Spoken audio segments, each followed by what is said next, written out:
I'll take it. Hello, people of the internet. Welcome to the XFL. That's right, the X-Pound Fantasy League. I am, as always, your host, James Phoenix. With me is Jeff. And we're here to ask you, where is the wrestling? Thank you, Jeffy Seinfeld. That was the point.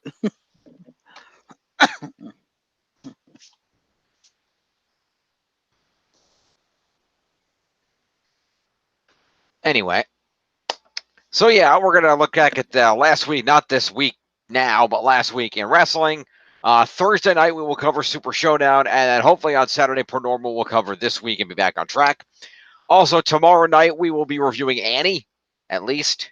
Okay. If we can, Jeff's on early enough, we can maybe knock out Twisted too. We'll see. All right. If not, then we'll If cover not, we Twisted. could do Twisted on like Friday or something. Yeah, if not, we'll hit Twisted near the weekend, and we'll also hit this month's video, which is Harry Potter Senior Year. It isn't only musical Batman? No. I thought Batman came out after Senior Year. No, Senior Year was after Batman. Fair. Okay. And you know Senior Year was after Batman because Batman was the debut of Jeff Blim as Sweet Tooth. That's true. And Jeff Blim is his Senior Year as Aragog. That's true. So we're now into Potter. Mm-hmm. We'll cover that. In the meantime, we're going to cover wrestling, or lack thereof. Let's check the scores. World Entertainment. Something like that. All right, let's see my screen share here. Where's the appropriate thing I need to put up? Where the hell? Why am I getting like no? Oh, for God's sake, hang on. There we are. It helps to have it not minimized so I can screen share it. There we go. Also, since Vince McMahon decided World Wrestling Entertainment didn't need wrestling this week, Jim's going to do most of the reading. Yeah, just because, I mean, it's most of it's promos. There's all of 7 matches between both of the main shows this week. It's all talking. So we can handle that. This should be a shorter episode than usual. But we're going to open up the scores. As we can see here, we got some close scoring going on here. As you can see, currently I am in the lead at 33.94, but Jeff is less than 40 points behind me at 33.55. And as you can see from the other side, Tiff is at 25.46, and Risa is less than 30 points behind her at 25.15. Sorry, just over 30 points behind her. Let me amend that. It's 31 points. Sorry. So very, very close runnings going on here. Unfortunately, there is still about an 800-point gap between Tiff and I, so I don't think that's necessarily going to get overcome without a lot of drastic changes happening, but it is what it is. Well, never say never. We still have SummerSlam coming up. We have a few pay-per-views coming up, so we'll see where it goes, but that's a lot of points to compensate for. So we'll see. Well, we have 2 pay-per-views coming up, and we have a 24/7 title that's just constantly churning out points. So that is true. So we will see if that helps and how that plays out. But in the meantime, yeah, let's go over here to the main roster table and take a look at the leaderboards. Top of the leaderboard with a very nice lead still is your WWE champion, Kofi Kingston. He's at 641 points. In second place is the man, Becky One Belt, the Raw Women's Champion. She's at 372. We've got Bayley, the SmackDown Women's Champion, at 370. Seth freaking Rollins, Universal Champions, number 4. He's at 363. The Big Dog Roman Reigns is at 327. Following him is the Cruiserweight Champion and abs of 205 Live, Tony Nese, at 293. The Fury of 205 Live. The best in the world, Shane McMahon, is at 288. The one and only, Baron Corbin is next. He's at 278.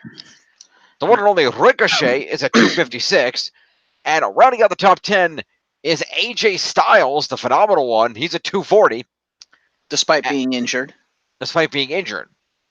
So, there you go. Yeah, he is currently injured. Also, the best in the world may not be the best in the world for much longer because reports or have surfaced that the best in the world got chewed out by Daddy Dearest for not knowing how to keep a goddamn secret. Oh? Yeah, supposedly Shane McMahon, the money, like spilled like a bunch, like leaked a bunch of shit, and now he's in hot water because he doesn't know how to keep a secret for WWE. Okay, then. Yeah. So if that's true, then Vince is currently not happy with his son for basically telling the world, hey, this is what's going to happen. Yeah, fair enough. So we'll see. Indeed we shall. Move your stupid pink name. Mm-hmm. Thank. What's wrong with my stupid pink name? I'm trying to click the little thing here, and your stupid pink name is in the way of my arrow. Oh, sorry. That's okay, I got it. All right, we're going to put these in A to Z. Here, I'll go to the team table. There you go. All right, cool. All right. So let's go ahead and see what happened on Raw. Sure. Monday Night Raw emanated from Austin, Texas. No, I don't want to download a Firefox update. Go to hell. But yes, Raw emanated from Austin, Texas. At the University of Texas, specifically.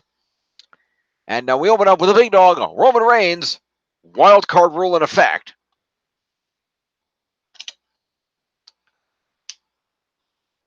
Well, the fact that they're in Texas, that explains a lot. Yeah. That explains why Taker was actually at the shows, because he didn't have to go very far because he kind of lives there. Yeah, pretty much. Because I think he's from Austin, isn't he? Somewhere around there. Might not be Austin, but it is in Texas, so it was still close.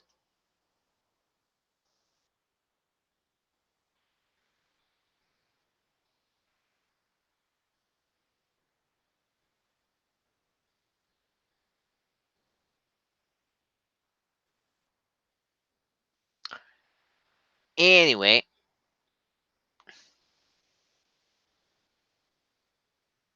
No, he lives in Austin, Texas. So he literally lives right down the street. Okay, there you go. He's from Houston, but he lives in Austin. He Gotcha. and Michelle live in Austin. Fair enough. Works for me. So, Reigns comes out and announce team welcomes us and informs us that there was breaking news because, as was announced on YouTube before the show aired, Paul Heyman announced that Brock Lesnar, at some point between the hours of 8 p.m. and 11 p.m. Eastern Standard Time, would cash in his Money in the Bank briefcase tonight.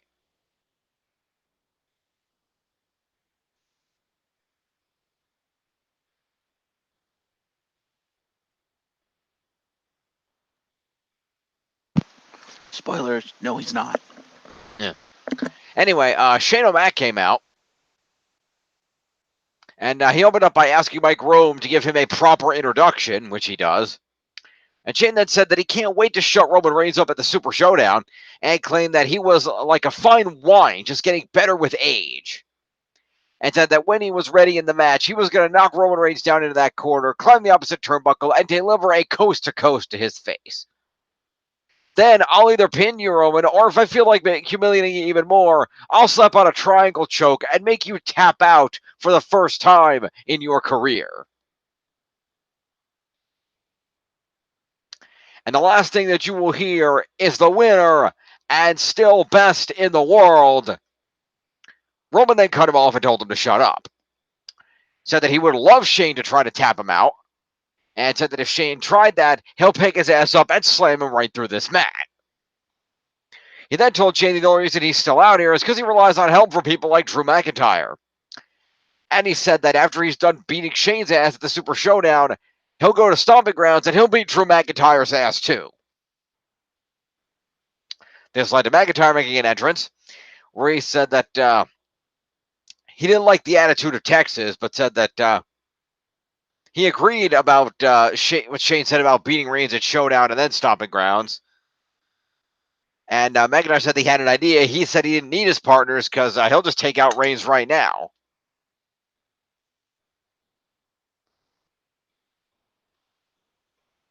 The Revival then jumped Roman Reigns from behind. I guess they came out of the crowd. McIntyre and Shane then came in and turned it into a 4-on-1 beatdown on the big dog. But the Usos ran out, made the save, and knocked the Revivals out, and the heels kind of retreated up the ramp.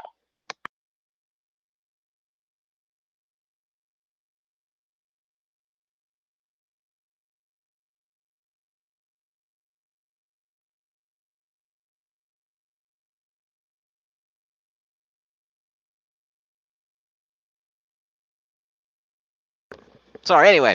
So, yeah, the heels retreated. Also, as noted, Matthew McConaughey and his kids were at the front row. Matthew McConaughey. All right.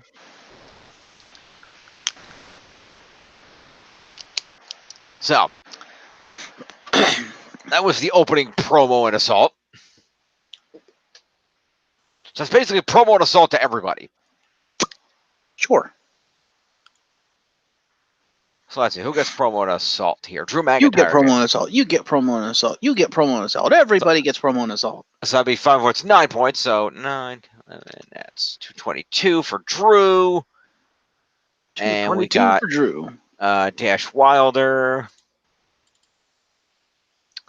9 would be 92. All right, and the Usos. Oos. Oh, that would be click in the box. Damn it. That'd be 202. And here would be 197. And then let's see, the big dog. It's 9.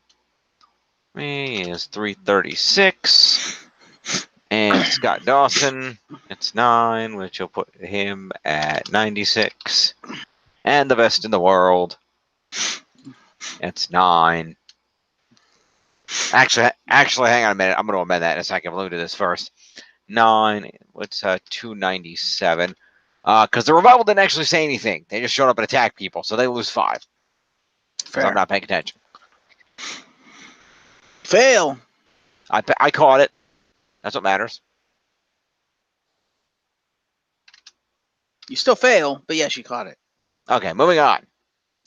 So after that, we go to a commercial break, and we come back to a 6-man tag team match playa. Holla. Featuring the Bloodline taking on the Revival and McIntyre. Okay. The faces were in control, and the match went to commercial. Technically speaking, the match got put together. You know, I guess the match was pre-announced over the weekend, so they didn't really need to do a whole, we made this a match deal because we already know what was happening, so that helped. So after the match started right off, they went to commercial break. And when we came back, Jimmy was in control of Dash Wilder. Heels did a little distraction work, and Wilder took Jimmy Uso out. McIntyre then hit Jimmy with a suplex, and the fans actually chanted, "We want Roman." Okay, then. So good for him. McIntyre then hit an overhead belly-to-belly on Jimmy, and the heels continued to isolate Jimmy and use him as a beat slot. But Jimmy eventually hit a belly-to-back suplex. Dawson, however, prevented a tag and hit a spinebuster, got a 2 off it, went to another commercial. We came back from that commercial to Roman Reigns, who had tagged in during the break. Yes, the hot tag happened during the commercial. That's production value for you. So you show them saying, "We want Roman," actually having the WWE Universe chanting, "Yeah, you want them to chant." And then when you do the hot tag to bring him in, you cut to commercial. What the? Idiots. Yep. You couldn't wait till after the commercial to do the hot tag? Yeah. Unfortunately, that may be the network more than the WWE's control. They gotta. It could be worse. It could have ended like freaking Double or Nothing, where Cody Rhodes' ending promo got cut off mid-sentence. Yeah. But the thing is, WWE knows where all the commercials are because they have cues for all their commentators to say, and during the commercial break, this happened. So you can't tell me they didn't know there was going to be a commercial break there. It was badly timed. You don't say. I know. Anyways, Roman got in, charged at McIntyre, but he moved and hit Roman with a Glasgow Kiss headbutt. Jay then blind tagged himself in, went up top, but Shane got involved and tripped him up off the top. Roman Reigns then left to the ring and went after Shane McMahon, so McIntyre hit him with a Claymore kick out of the floor. He then got back in the ring. Jimmy tried to save Jay, but the Revival hit Jay with a Shatter Machine, and McIntyre followed that up with a Claymore kick on Jay for the win. Damn.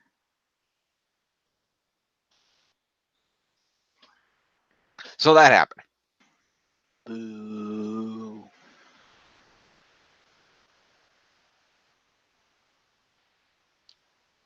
All right, so the best of the world, Shane McMahon gets interference.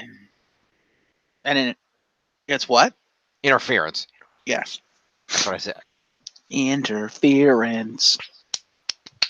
Interference. Clap, clap, clap, clap, clap. Puts in at 3:03.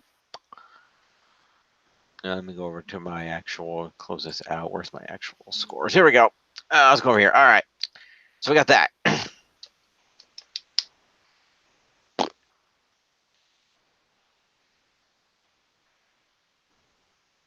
Okay, so I'm going to lose this first. Surprisingly, Roman Reigns did no moves the entire match. Yes, because they were playing up the fact that he was, distracted. Right. So Roman Reigns gets 5 points for being in a match, and that's it.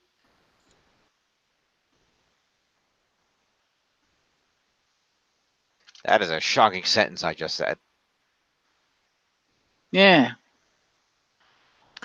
Then we got the Rumor Usos. has it, people are speculating that Roman is basically getting bitched out as punishment for his good friend John Moxley. Fair. I would think they'd be more liable to take it out on Rollins, but okay. Yeah, but it makes more sense. If you're going to bitch someone out as punishment for something, you're going to bitch out the one who's not holding the biggest title in your company. Why would they pitch out Kofi Kingston? Oh! I'm sorry, with all due respect to Seth, he's doing a great job bringing more prestige to that belt, but it's still an ugly red piece of shit. It is, but my point still stands. You don't bitch out the Universal Champion. You bitch out the one who doesn't have the title because it makes you look better. I'm sorry, you don't bitch out the Universal Champion? Have you seen the history of that belt? Well, it's more like the Universal Champion bitched out the WWE. That's the history of that belt. Fair You enough. finally have a credible, respectable, honorable champion. You don't fuck that up. Especially if your ratings are fucking floundering. The last thing you want to do is take the one good thing you have going and fuck that up the ass. A little bit too late. 2 words. Brock Party. That didn't fuck anything up. That just made it. That just trying to spit shine a turd at that point. Yeah. But the fact that he even has the briefcase. Yeah. Anyway, in the meantime, Jay also has no moves, so he gets 5 points. And just for the record, Jimmy had 1 move, so he gets 5 for Jay and 6 for Jimmy. Move. Yep. So that's 5 for Jay, puts him at 207, and 6 for Jimmy. Jimmy. Puts him at 203. All right. And then we go to the winning team. We'll start off with it. Dash Wilder gets 15 points for being on the winning team. 5 for being in the match is 20, and 1 for the Shatter Machine. It's 21 points to Dash Wilder. Same thing to Scott Dawson, except he also had that nice spine buster earlier in the match, so he gets 1 extra point. So 21 Wilder, 22 Dawson. Fair. And that becomes 108 for him. And 22 points to Scott Dawson. It'll be 91, it'll be 101, 111, 113. All right. And your winner, the Scottish psychopath Drew McIntyre, gets 20 for being in this match, 20 for winning this match. 20 for winning the match, 5 for being in the match is 25. And 5 for moves, including a suplex, a belly-to-belly, a Glasgow kiss headbutt, and 2 Claymore kicks. Is a total of 30 points to the Scottish psychopath Drew McIntyre. Right. It's been 252. You were the chosen one. Precisely. You were supposed to bring balance to the Federation, not destroy it. Well, as Drew pointed out, they're going to be ushering in on Twitter with a picture of him with Shane O'Mac on his shoulders. They're ushering in a new. They're going to be ushering in a new federation or era or whatever, as the destined pairing of the man born into greatness and the man destined for it. Okay. I don't know, that's what he tweeted.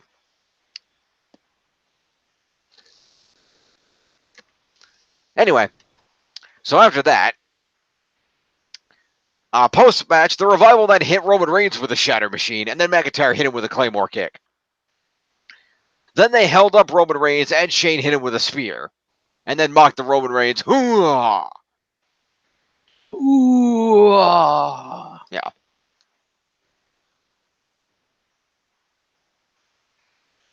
There.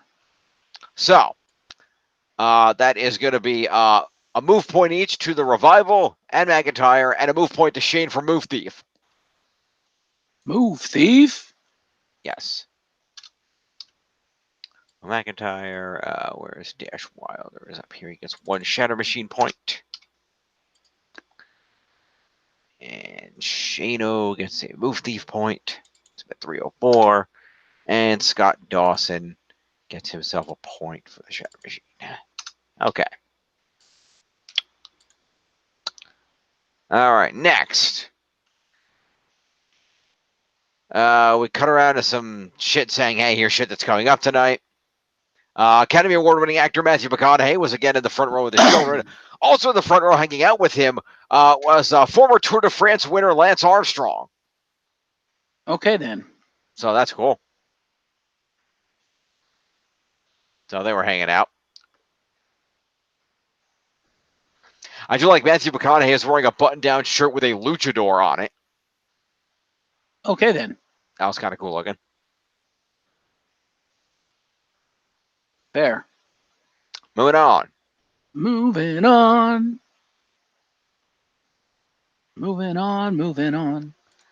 All right, next it's time for the most must-see show in WWE history, Miz TV. Not the WWE. Ah.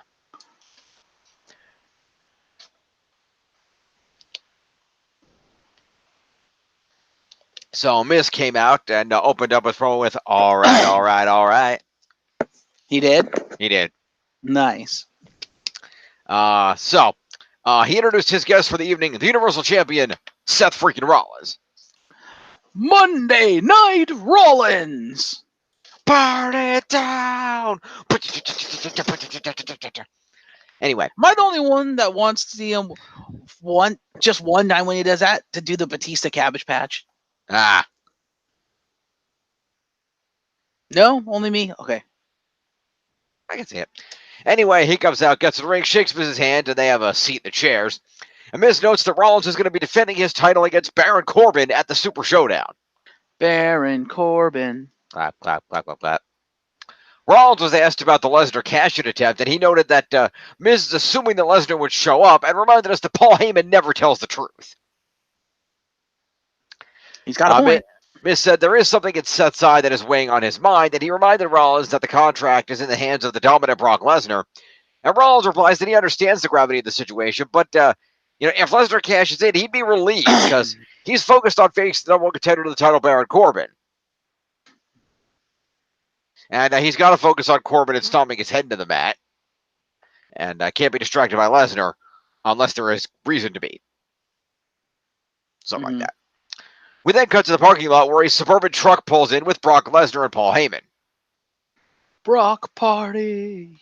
Paul Heyman said to Brock, let's cash it in. And they headed into the arena.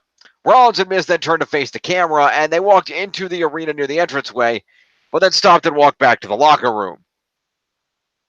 Rollins looked frustrated, and the segment ended. Fair. Promo to Brock Party. Promo to Rollins and Miz. Yay? Yay. You don't seem happy with Meat Brock Party. Eh.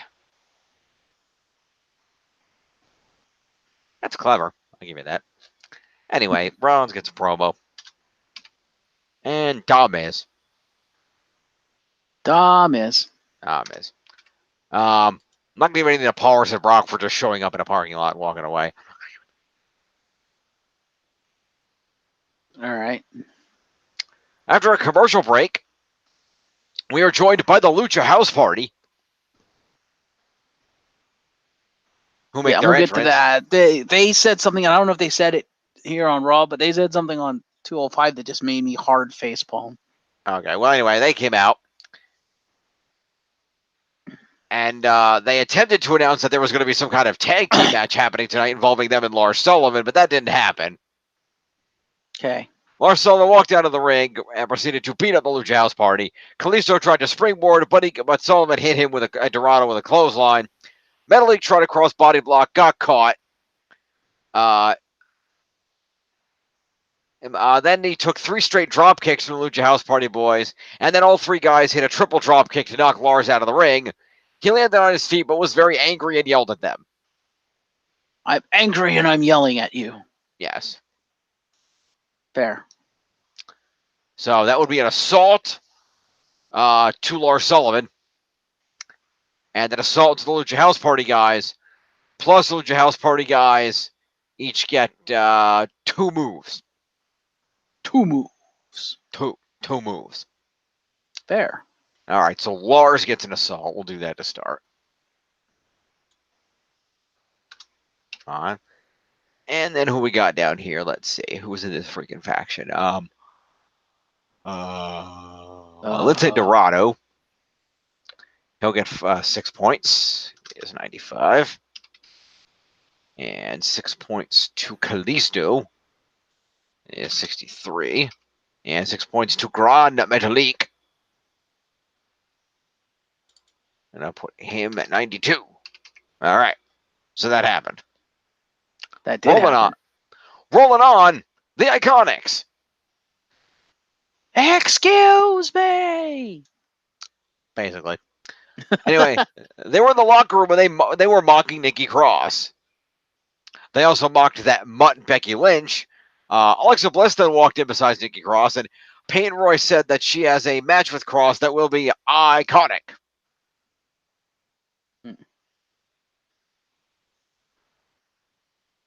Right. Alexa said she was going to go get a coffee, asked Nikki if she wanted one, and said that she knows that Becky Lynch can't stand her and nobody can stand her. Cross said that Bliss has been a friend to her, and Alexa said that she'll be in Nikki's corner later tonight to do her a favor, since they're kind of being friends now. Yep. So a promo to the Iconics and Alexa and Nikki Cross. Ooh. Yay. Whoa. Whoa. Whoa. Billy Kay. You know it. Ah.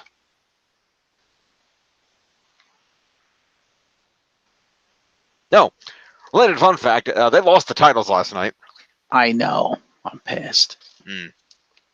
Why? Don't you have the revival? No, you have the revival. Oh, yay.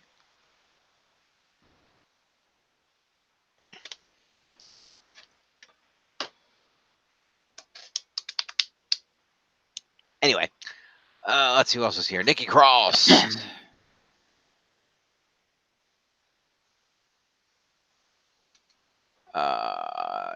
Let's see, 5. So that is 24. And Peyton Royce. Peyton Royce. That's 5. It is 32. All right. Continuing on. Becky Lynch made her entrance with her title, got a nice pop. We saw a replay of Money in the Bank when she lost her other title via Lacey Evans' cheap shot.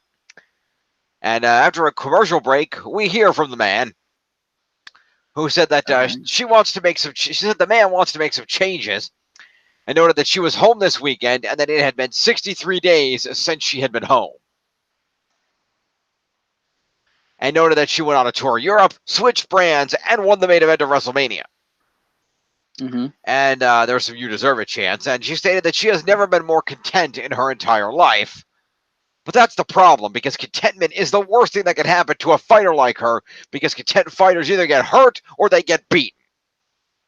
Or both. Or both. And said that when Lacey Evans helped Charlotte Flair beat her at Money in the Bank, it pissed her off, and there's not a woman in the business that can keep her down. And she told Evans that she will get her hands on her, and she will fight until... And Lacey Evans' music cut her off. Lacey came out, and she was in ring gear, and said that Lynch is like a dog chasing a car, and just like a dog, you wouldn't know what to do if you caught it. See, Becky, Becky One Belt shouldn't be representing the women of the WWE. And Becky told Lacey Evans to stop talking, come in the ring so she could rip her arm off. And Evans said that she is not Charlotte Flair, but she is the reason why you didn't walk out with the SmackDown Women's title at Money in the Bank. I won't let you represent the women's division. I will be the next Raw Women's Champion. Charlotte Flair then made an entrance. Bullshit rule. Again, wild card rule, as mentioned by Cole. And Flair reminded Becky that she beat her and became the 9-time women's champion. Woo! Woo!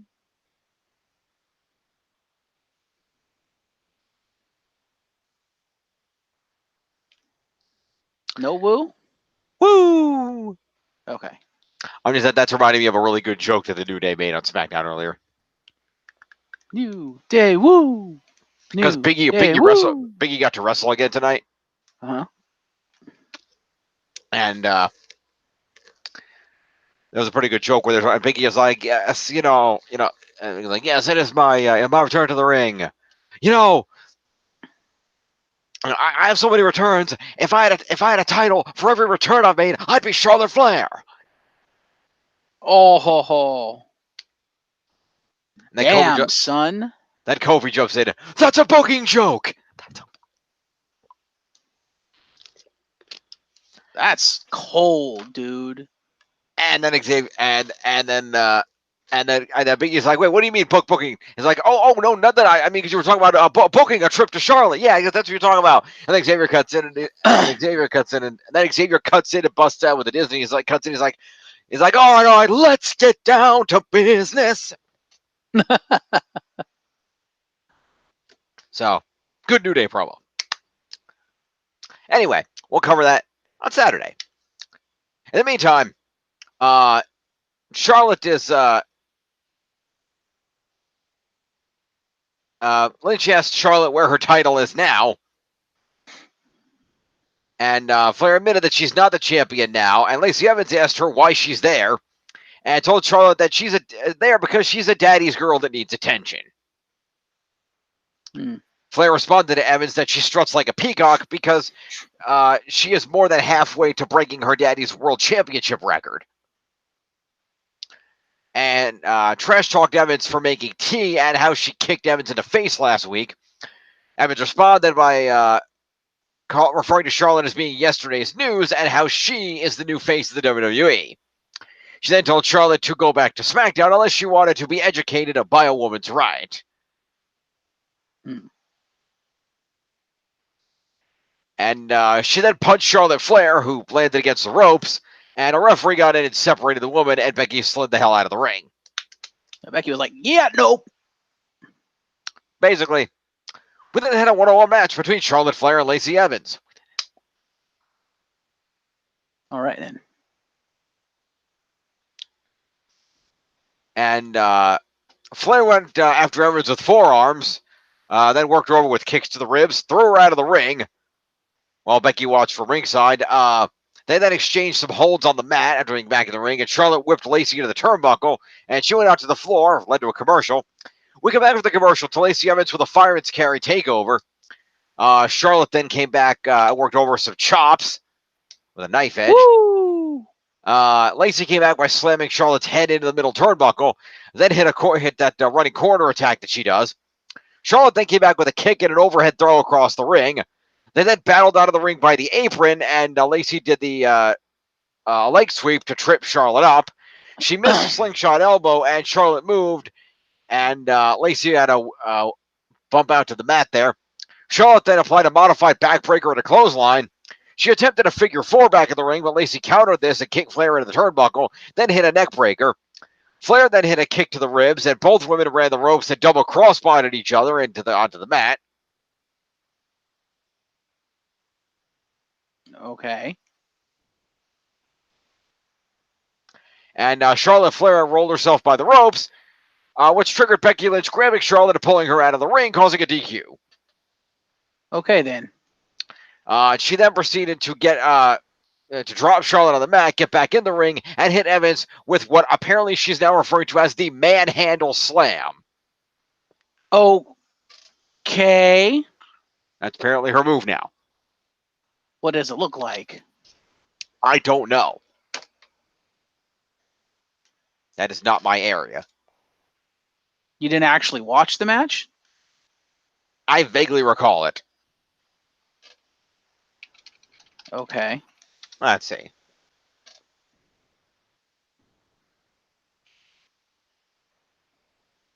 Let's see. According to somebody on Twitter, apparently Becky has actually used that maneuver before under the name The Last Ride. Okay. Was it like a last ride? Is it a power bomb? What is it? Manhandle Slam. Let's see. It's a rock bottom. Oh, it's that rock bottom move you were talking about last week. Fair enough. Yeah, she basically puts the arm around like the rock bottom, but she doesn't put the opponent's arm over her shoulder. She just leaves her opponent's other arm down, and she grabs her with her left hand behind the right leg to get more lift on her when she slams her. So she picks her completely up to slam her. I wonder why they decided to stop her. They decided to have her stop using the disarmer. She still uses it. She taps somebody out with it on SmackDown. Oh, they just decided, hey, now that she's, actually a legitimate champion, she needs an impact finisher. I guess so, and I guess they didn't like the Bexploder. Which is too bad, because the Bexploder was awesome. Yeah. I'm sure it's still a signature, but she's Yeah. apparently got this Manhandle Slam now.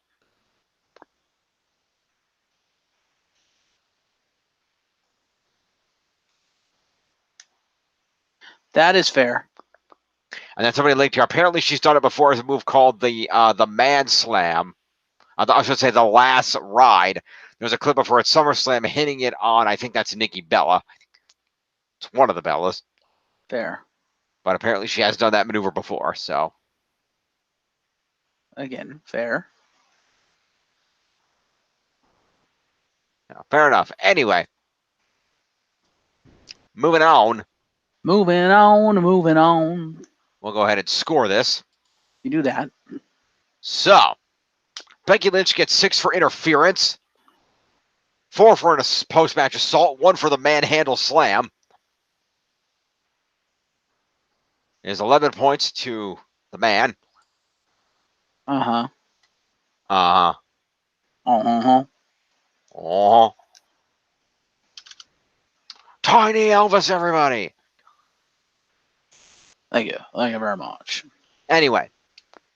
Then we got the people in the match. Lacey Evans gets 5 for being in the match and 4 moves, which includes 3 for evading the figure 4 and 1 for a neck breaker. So 9 points to Lacey.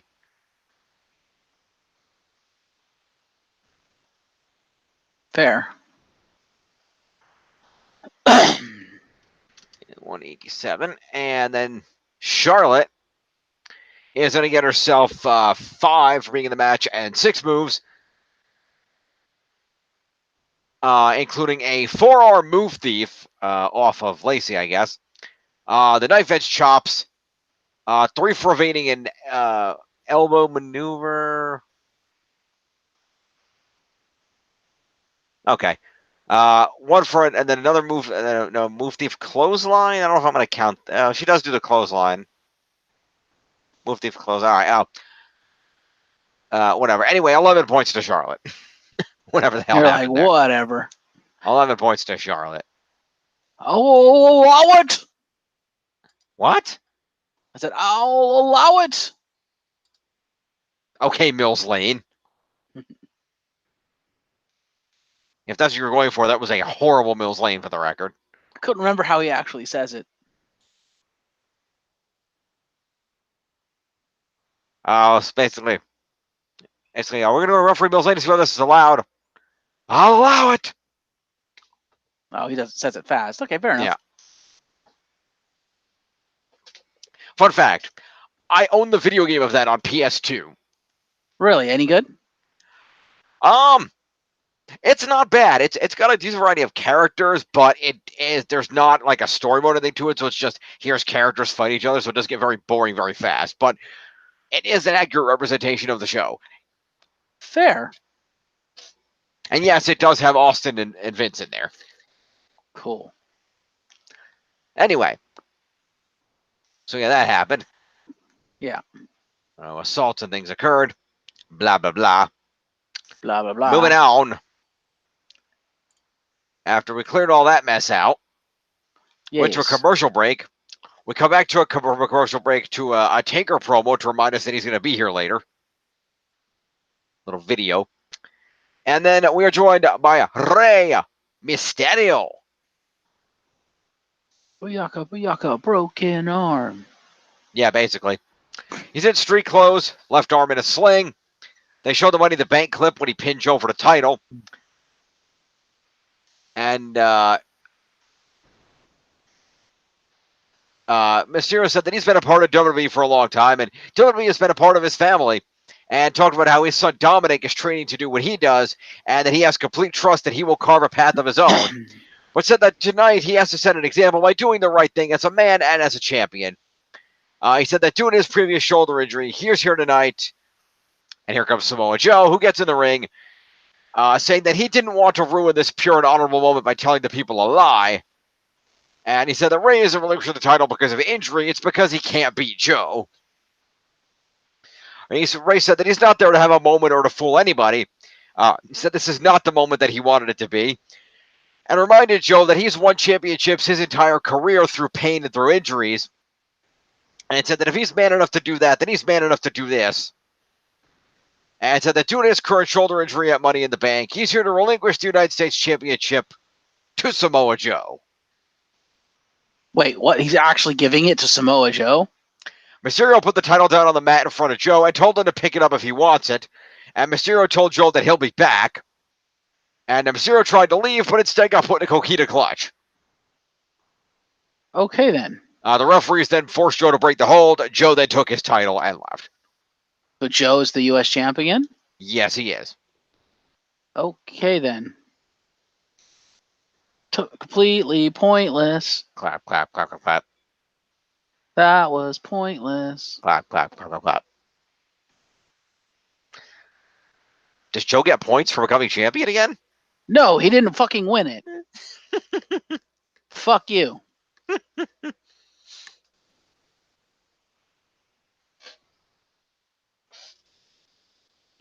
Okay, well, anyway, that's a promo to Rey and a promo and a coquina clutch to Joe. Yes.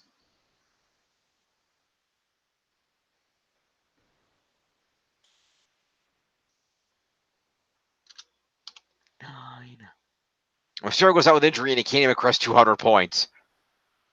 199. Poor Rey.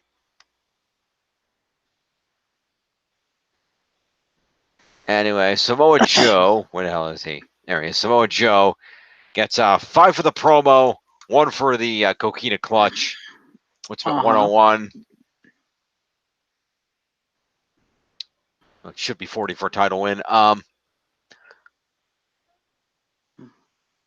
So then we cut to the back where Heyman and Lesnar are in the back, and Lesnar's putting his MMA gloves on. Heyman, Lesnar. Braun Strowman then made an entrance. Went to a commercial break right after. When we come back from the commercials, Cesaro does a cell phone promo. Okay. And he says that he's going to have another match against Ricochet later tonight, and that Ricochet is a great talent, but is naive to think that he could beat Cesaro again. Ricochet then did a reply promo saying that tonight is a preview of a rivalry that could last a decade. He proved that he could beat Cesaro, and he'll try his best to do it again. Okay, then. So, promo to Cesaro and Ricochet. Cesaro. With Superman. Pretty much. Okay, where the hell is he anyway? Yeah, Cesaro. Here we go. That's, I don't know, 162. Yeah.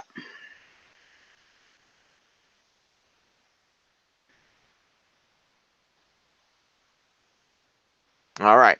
Next, Bobby Lashley made his entrance. And then we have a segment here that I am not awarding match points to.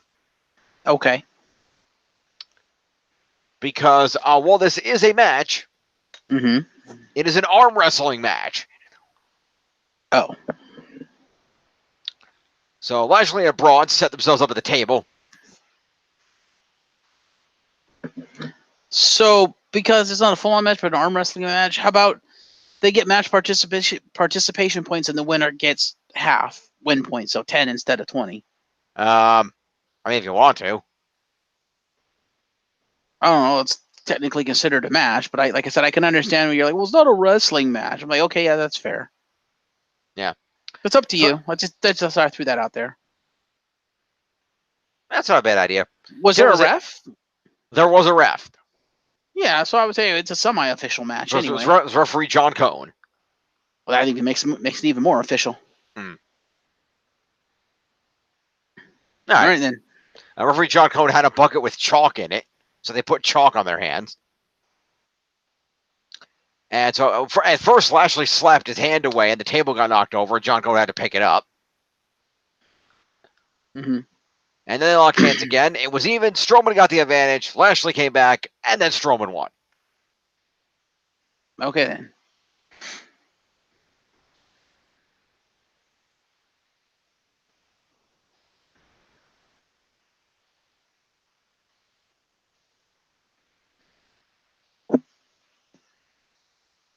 After the match, Strowman turned his back like a dumbass, turned around, got chalk thrown in his eyes, got thrown into a turnbuckle, and then ate his own finisher. Mm-hmm. Lashley with a move thief. Okay. The big old running power slam. Are they really trying to rebuild Lashley as a monster at this juncture? Something like that. At least just being powerful. All right. So anyway, Lashley. Let's see. So Lashley gets what did we say? So he gets 5 for the match. He's going to get himself 3 for weapon use for chalk. Sure. Is 8. And then a move thief running power slam is 9 points to Lashley. We'll start with that. It's Lashley at 140 even. Braun gets 10 for winning the match and 5 for being in it is 15. And that's about it. 15 points for Braun Strowman. Fair. Gonna put him at 160. Exactly 20 points ahead of Lashley. Fair. All right. So after that, we see a video of what happened on Sunday. R-Truth got attacked by Jinder Mahal at a golf course and was pinned for the 24/7 title. We see Truth then attacked him and won it back. So are we scoring those? Yes, that's 20 points to each guy. Plus assault. Well, just as they rolled themselves up, they didn't actually hit each other. Oh, okay, fair. They just rolled each other up, it looks like. So, all right. That's 20 fair. points each to those gentlemen. 20 points to Jinder. Jinder. Yep, 20 to R-Truth. Yeah. He was a great stick on Raw where R-Truth, Carmella, and a bunch of the guys chasing him got trapped in an elevator. I read that. It's kind of interesting.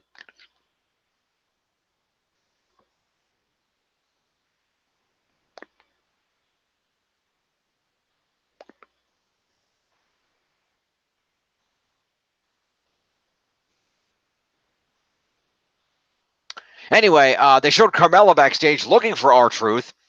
Drake Maverick and EC3 and a referee found her and decided, we're going to follow you until you find R-Truth.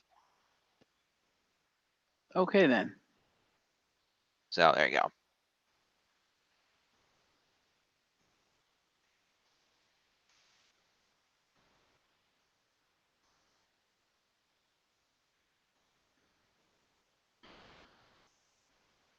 Also, for those of you keeping score at home, we are way the hell over 4 on the wild card rule. Yeah. Oh, we were over 4 like last week, weren't we? I don't think so. I could be wrong. Well, I guess you got to figure Shane is a McMahon. He doesn't count. Yeah. So you got to figure that. And see, McIntyre's on the show. So therefore, are they over? Let's see. I don't know. Well, let's see who crossover here. Roman Reigns, obviously, is crossover. Yes. We know this. So Roman crossed over. Let's see, Drew and the Rival are all from here, so that's fine. So it was Roman crossed over. And then, let's see, Charlotte showed up. That's 2. Yeah. All right, Becky and Liz is fine. Charlotte did her thing. Ray and Joe are both on this show, so that doesn't matter. Braun and Lashley are both on this show. The Iconics don't count. Right. Alexa and Nikki are both on this show.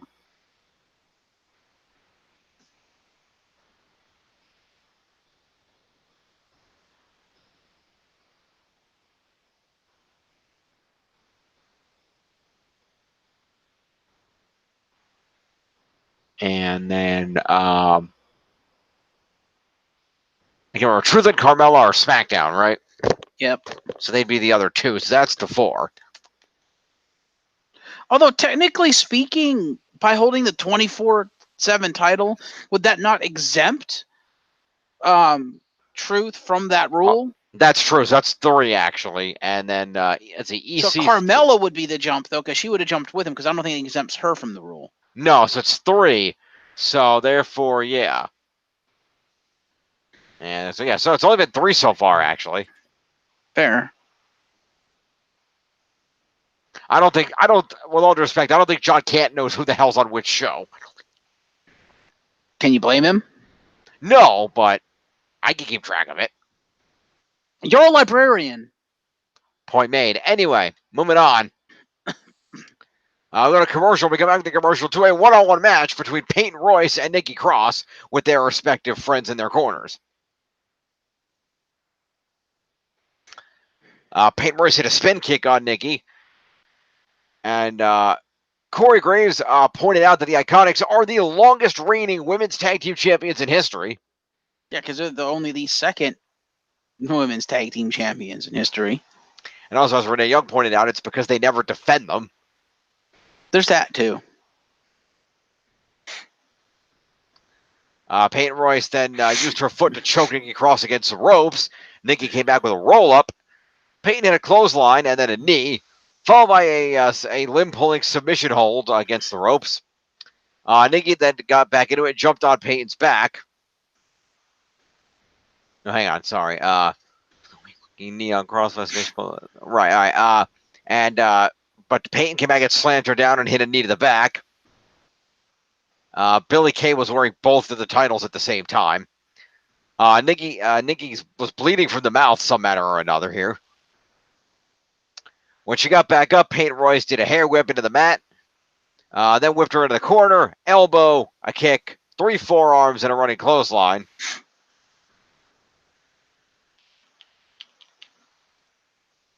Nikki Cross then with a running splash in the corner, then a bulldog for 2. Nikki went up top, missed a cross body block. Peyton moved and Nikki hit the mat. Alexa then had coffee delivered by a guy from backstage. Peyton Royce complained about it and kicked the coffee to the mat. Billy Kay then shoved Alexa on her ass, and Alexa had white jeans on, so they got all stained coffee. Nikki Cross then came back with a neck breaker. With Peyton, neck breaker with Royce, so basically a hanging neck breaker from the ropes, and that got the win. All right, then. Post-match, Alexa was very angry about the coffee in her pants, got in the ring, and drop-kicked Billie Kay in the back of the head, then hit her with a DDT. You don't suppose... That would be interesting. You don't suppose Alexa Bliss is... Well, she's probably going to lose to Bayley for the SmackDown Championship. You don't suppose they're going to permanently make or semi-permanently make Alexa and Nikki Cross a team and have them go for the tag titles, do you? Makes sense to me. Although I thought that's what they were grooming the Kabuki Warriors for, but... Why not both? I'd be fine with that. I have both tag teams. Exactly.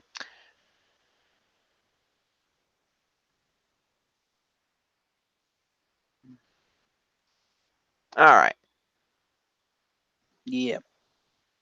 So, points. Yep.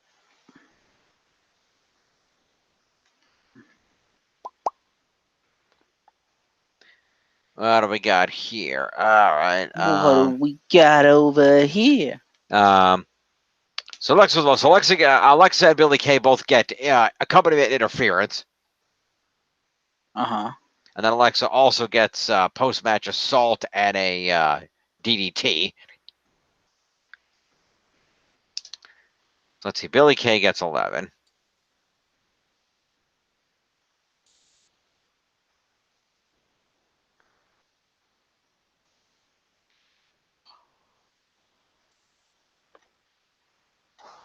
Yep.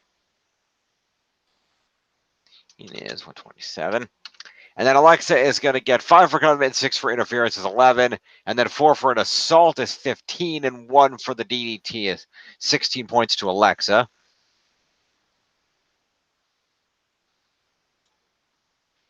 Is 101, 107. Now for the actual match, Peyton Royce gets 5 for competing and 6 moves, including a spin kick, a knee, another kick, and 3 for evading a crossbody. It's 11 points to Peyton Royce.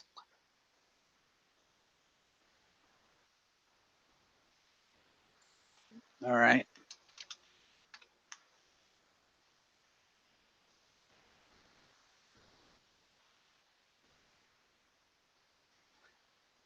And then Nikki Cross gets 20 for winning the match, 5 for being in it, and 1 for the hanging neckbreaker maneuver.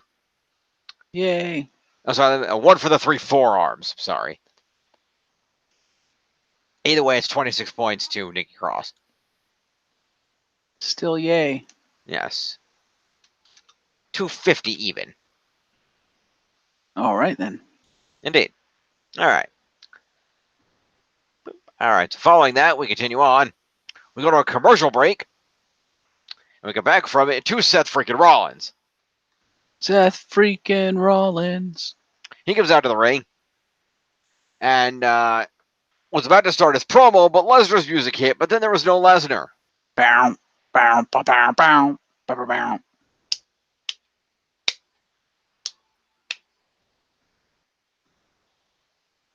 Lesnar sucks. Lesnar sucks. Bow, bow, bow, bow, bow, bow, bow, bow. Lesnar's garbage.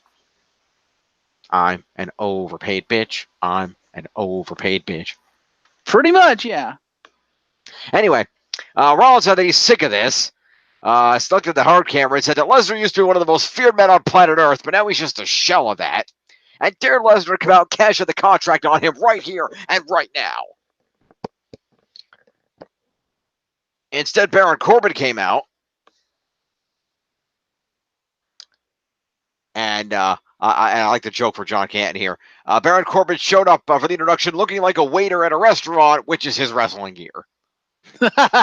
He's not wrong. and said that he's the Dream Crusher that is taking Seth's Universal title. He got in the ring, and Rollins said that Corbin can't beat him, and the only way that he could do it to get that title is to pry it from his cold, dead hands. Challenge accepted. Corbin reminded Rollins that he's the guy that retired Kurt Angle, and that he can retire Seth's ass too. Okay, then. Rollins then attempted to hit Corbin in the face with a microphone, but Corbin came back and punched Seth in the face. Then they got into a brawl, which led to Rollins hitting a leaping kick to the head and a suicide dive. Brock Lesnar's music hit again, but Corbin went back in the ring and hit an end of days on Rollins. Lesnar's music then hit again as Corbin left, and Lesnar actually came out this time with Paul Heyman and a steel chair in tow. By God! Paul Heyman was holding the briefcase. Brock Lesnar got in the ring, kicked Rollins in the nuts, and then proceeded to assault him with a chair. Brock Lesnar going way overboard. He hit him with a chair 3 times, then took him to Suplex City. Okay. Heyman kept screaming at Brock to cash in the case, and Lesnar kept screaming, "Not now." Then hit Rollins with a chair again, then threw him out of the ring, and then F5'd Rollins on the floor. Then still told Heyman no. Then he threw Rollins back in the ring, hit him with a chair 2 more times. Still told Heyman no. Lesnar then hit Rollins with another German suplex. Still told Heyman no. Then Lesnar several times yelled, "Friday! Friday!" Lesnar then picked up the fallen title and dropped it on Rollins' corpse. Okay. Sure, why not? Lesnar then left the ring. As Rollins was getting up and being helped, Lesnar then got back in the ring, hit Rollins in the face with the Money in the Bank briefcase, then grabbed the chair and hit him 2 more times with that. Then he actually left with his briefcase and aiming. Then some EMTs, Finlay and Jamie Noble, came out to check out Seth Rollins, and they stretchered him out of the arena. Fair.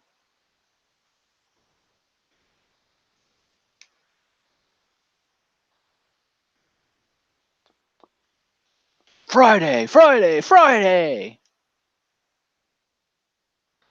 Pretty much. We'll get there on Thursday. Thursday. Yeah.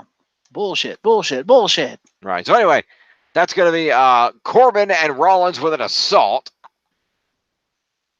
And a promo. Corbin also gets an end of days. And Rollins gets a suicide dive. So that's going to be it's 10 points each to Rollins and Corbin. All right.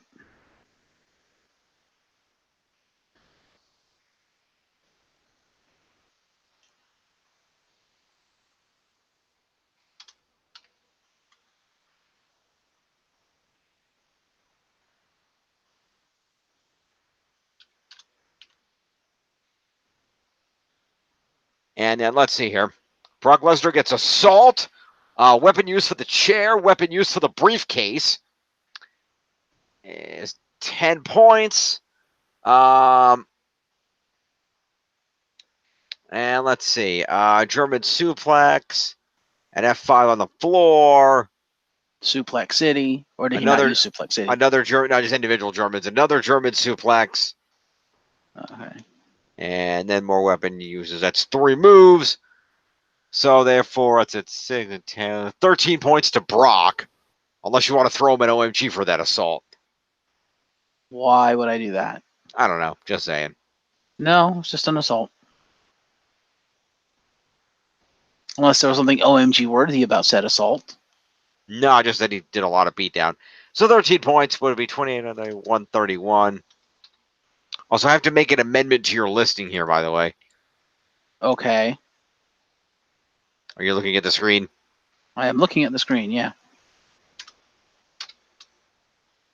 Ha! Anyway. For those of you at home, that would be Mr. Beast in the bank. There. So, following all of that, they scraped Seth Rollins off the mat. And then we had a commercial break. We came back and saw replays of this. We see Rollins on the stretcher in the backstage area. Becky Lynch was shown with the EMTs and refs checking on him because we're just screen acknowledging their relationship now. Well, WWE's just done that with everybody. That's why they moved people around, wasn't it? Somewhat. Becky got in the ambulance with Rollins as they took him to a medical facility because they can't say hospital.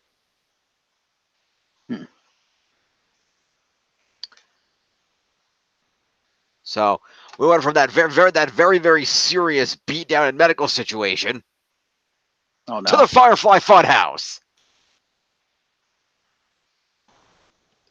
We're really glad that you're our friend, and this is a friendship that will never end. Except when it does. Yeah. So anyway, it started off with a fake very special episode title card. Okay. This is a very special episode of Firefly Funhouse. And they cut to Bray looking very serious, like wearing a sweater and glasses and shit. He's like, if I may be serious for a moment. He's like, today I'm going to talk to you kids about something very serious. Then he whipped all that shit off and he put on a headband. He was wearing a bright ass pink tank top that said Wyatt Gym. Like, exercise! Then they played the regular Funhouse opening. Okay. And yes, the pink shirt, it says Wyatt Gym. It's got Bray lifting a big weight standing over the Funhouse with what appears to be Mercy the Buzzard on his shoulder. Okay, then. So that's a new shirt. They're just creating merch before he's even doing anything. What the fuck? Anyway. Thanks, Jim. Sorry. You don't even acknowledge me. Fine, I see how you are. Hey, if they can make money on merch, why shouldn't they do it? I suppose. Don't you think they should actually have them wrestle before they start being like, and here's 10 pieces of merch? If the people buy the merch without him wrestling, they'll buy more when he does wrestle. They might as well build it up. True.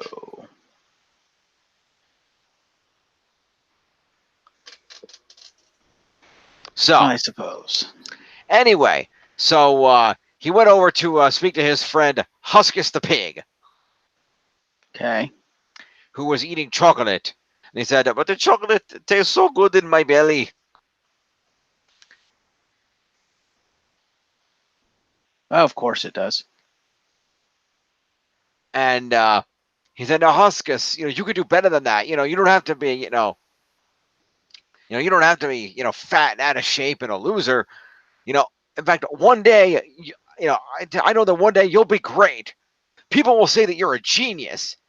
And people will say that you can have the whole world in your hands.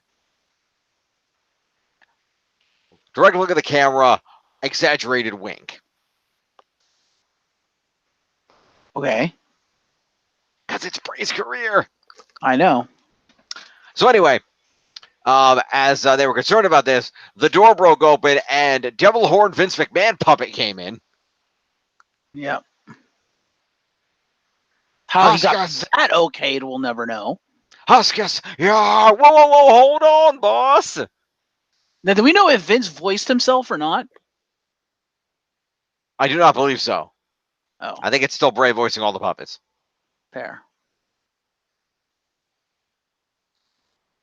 Anyway, he said, we get our act together, and I know just what to do. And he threw to a montage to the song, Do the Muscle Man Dance. Okay, then. They then did the Muscle Man Dance. The Vince puppet danced, Huskus danced, Bray danced. It was a good time. It's like a 1980s music video. After that, they said they're ready for a night out on the town, and Huskus thanked Bray for helping him get fit. And Bray said, that's fine, and I'll see you all.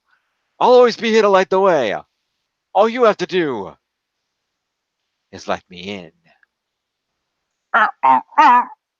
Yeah, there was a point during the song, by the way, where he did rhyme a line that added something like "surrender your mind," and it clipped in the feed for a few minutes, for a few split seconds.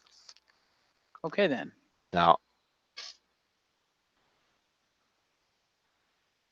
so promo to Bray. I was just thinking that outfit that Bray was wearing. Yeah. It kind of reminds me of Totally 80s Zarya. Yeah. Which in and of itself is a tribute, I believe, to Olivia Newton-John. Yes, it is. Let's get physical. Physical. All right. So we see some random shit happening backstage. Nothing important, just people walking around. Random shit.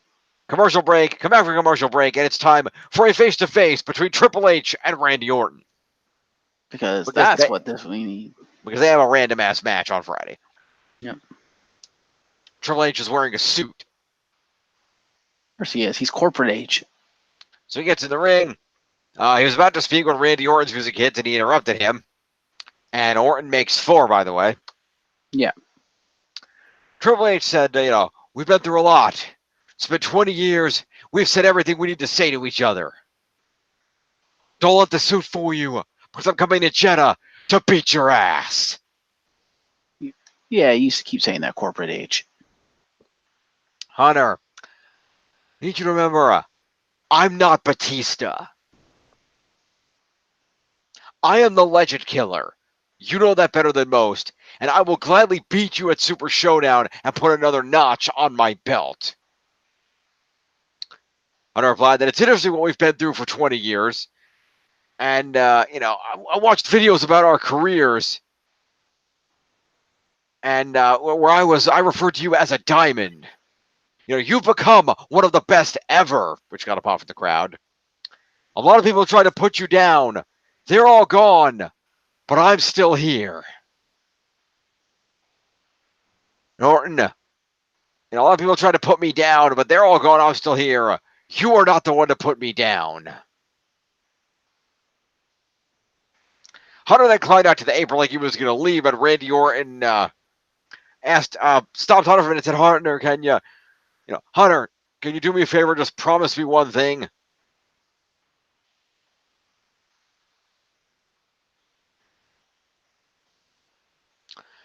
Do me a favor, and before we have our match at Super Showdown, get your balls out of Stephanie's purse. Ouch. That got a big pop. Hunter climbed back in the ring and replied, that's a hell of an idea. I keep them in there because they're so huge, it's a hell of a burden carrying them around. And said, I might just put my balls in the overhead compartment of the plane because they're so big. And I want to emphasize, Randy, that it really is a burden because I know you've never had any. Wow. Holy shit. I'll see you in Jeddah. Hunter threw his mic down and left. God damn. Hey, all you people in the back, were you taking notes? That's how you cut a promo. Jesus. Promo to Triple H and Randy Orton. Pipe bombs to both. God damn. All right, how much do we get for that? 4? 5. Is it full 5? It's a full 5. Okay, so that would be 5, so 10 points then. 87 for Orton. And Triple H gets his first points of the season. 10 points. Ooh. Triple H. Pretty much. So we cut backstage to Baron Corbin, who is approached by Charlie Caruso. And Corbin says, after he was really shaken up after Seth Rollins left in an ambulance like that. Nah, just kidding. Brock Lesnar did me a favor because Seth Rollins probably has at least 6, 8 cracked ribs after that. Let's be honest. You're looking at the next Universal Champion on Friday. No. Promo to Corbin.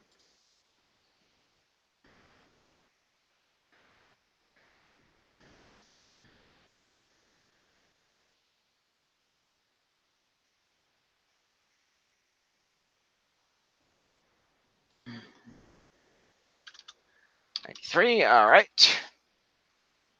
And we continue rolling on. We then have entrances and a commercial break. And then we have our main event match tonight, which is the one and only Ricochet versus Cesaro. This is the feud that never ends. Pretty much.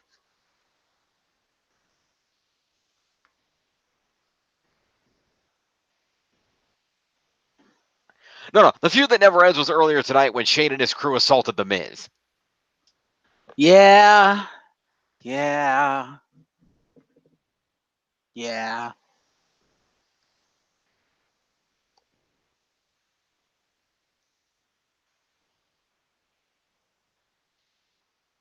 You're not wrong.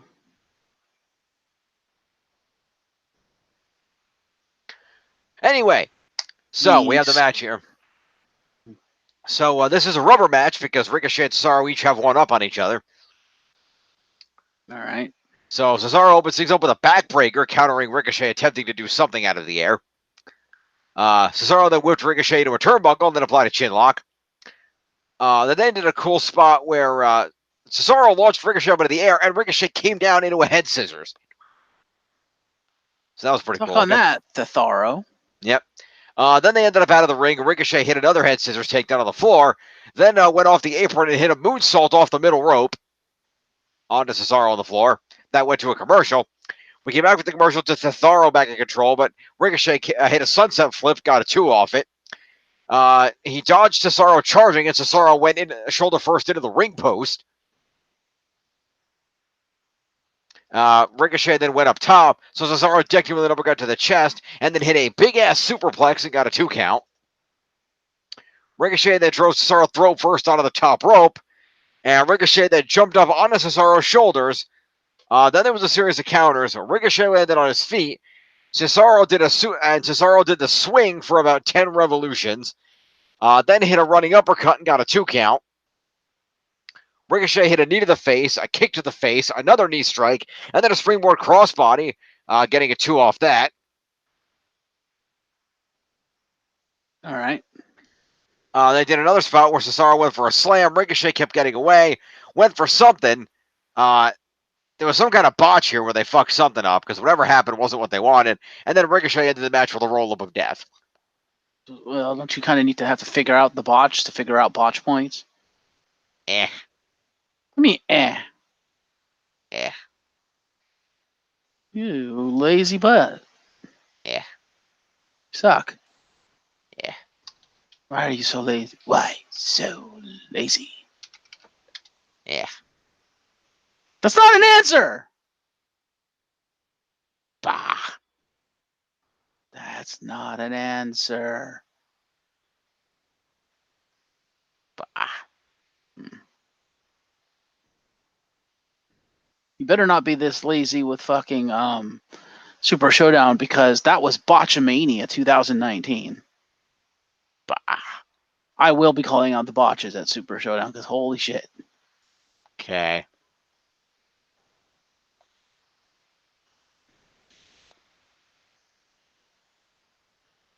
Let's see what happened. Ricochet had the flying crossbody. Cesaro catches him, gets a pin for a 2. Ricochet rolls up Cesaro for a 2 of his own. They get up, and Ricochet spins around Cesaro and then rolls him up again. So maybe not a botch, maybe just a weird thing. I don't know. Weird is okay. Yeah. I'll allow it. I'll allow it. Correct. So, So, that was your main event match. yes, it was. Main event. Main event.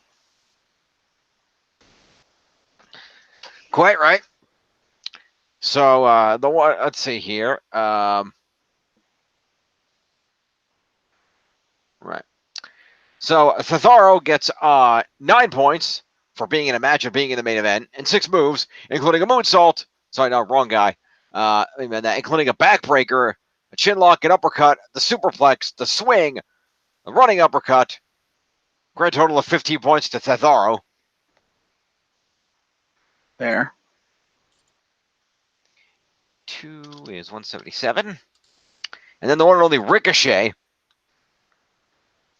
is going to get himself 20 points for winning the match, 5 for winning the main event, 9 for being in a match and the main event, and 5 moves, including a moonsault, a sunset flip, 3 for evading a slam attempt. Grand total of 39 points to Ricochet. Ricochet. One and only. Woo.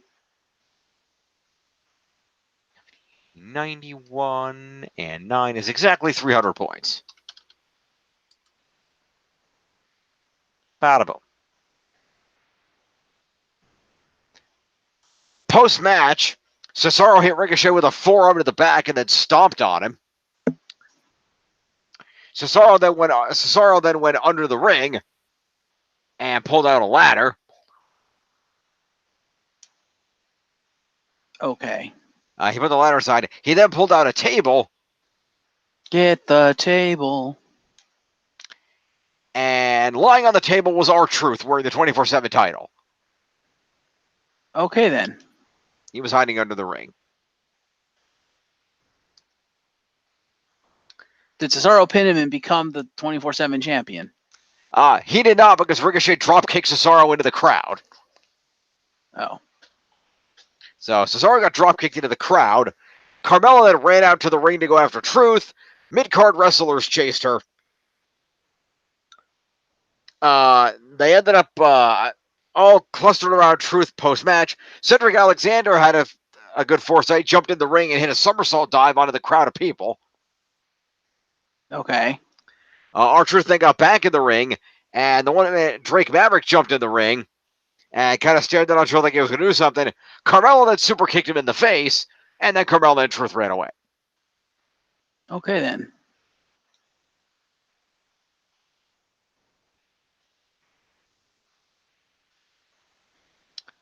So let's see. So that's Ricochet with a drop kick into the crowd. I'm assuming he does a drop kick for a maneuver. More than likely, yeah. So we'll give Ricochet one drop kick point. Cedric Alexander gets a point for a suicide dive. So enjoy that. Carmella gets a point for a super kick.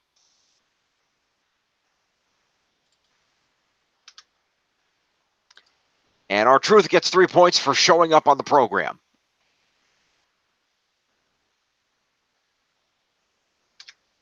Fair enough.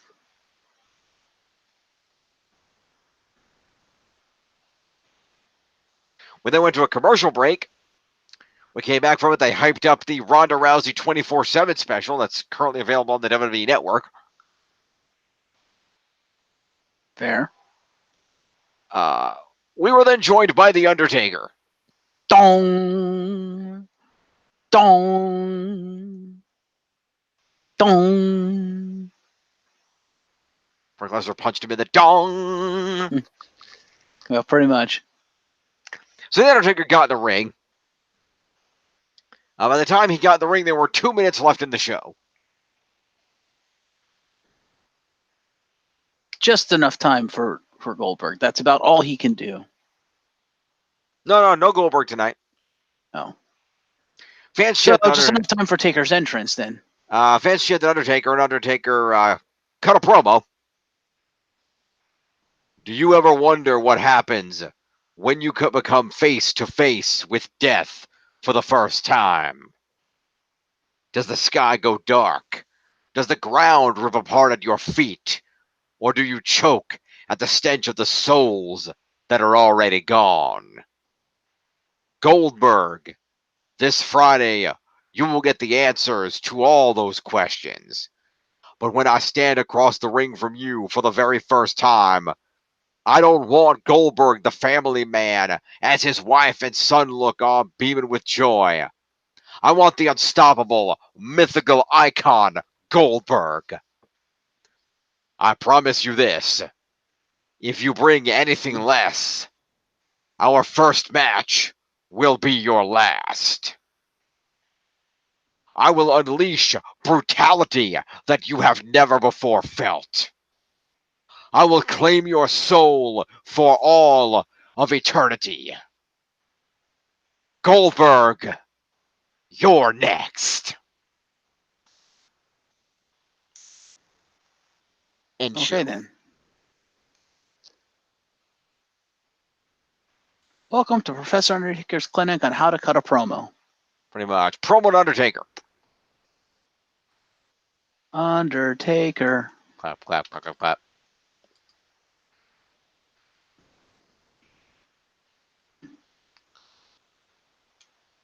Oh, apparently Undertaker kept talking after Raw went off the air too. Okay.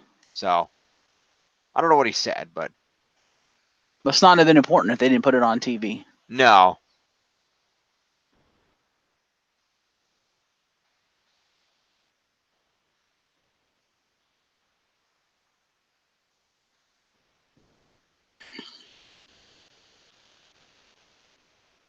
Oh, okay. Apparently, it was at that Super Showdown. You will rest in peace. Really, they cut off his catchphrase? Motherfuckers. Yeah, unfortunately, that's Undertaker taking too damn long to walk to the ring because the USA Network has been very strict recently about cutting them exactly at 11. Again, motherfuckers. To be honest, it was kind of badass because instead it ended with him stealing Goldberg's catchphrase, so that was actually kind of cool. Fair. I'll give you that.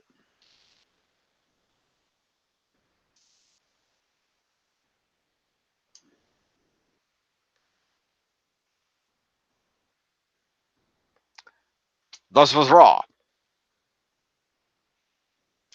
Let's see what happened. Right. Let's see what happened. All right, let's go over to the team tables. All righty, looks like you're back in the lead by 5 points. Fair. 35-32 for you. I'm at 35-27. Ding. We got Tiven here at 2650. And that's exactly 50 points ahead of Risa, who is at 2600. So that gap widened a little bit. Fair. But a lot of Risa's people are on SmackDown, so. Also fair. Yeah. Also, I don't know if it's permanent, but I saw a commercial that Drew Gulak rather was going to be on NXT. So I don't know if he got demoted or what. I would say no, because he made his return to 205 Live that week. Okay, fair enough. And we'll get to that. Yes. Okay, let me write the thing over here so we can do the thing. Also, would you really consider NXT a demotion from 205 Live? Fair. What is it? What is it? 6-3. Yeah, okay.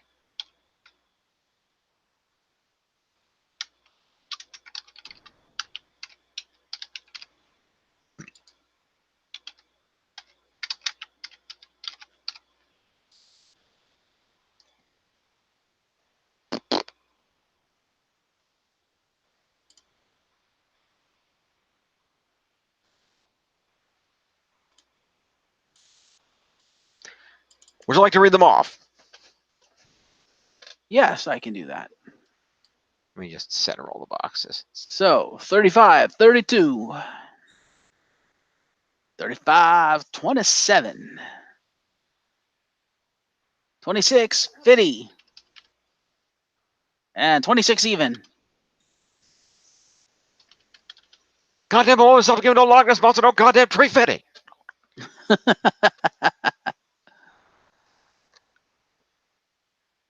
Well done. Well done indeed. All right. Moving on to the SmackDowns. Yeah. Let me fire up the recap for that. Because this show had 3 matches. Yep. And once again, I get the main event. Do you now? Alexa Bliss's match is the main event. Ah. So I get a main event. It's a main event specialty match. Holy shit.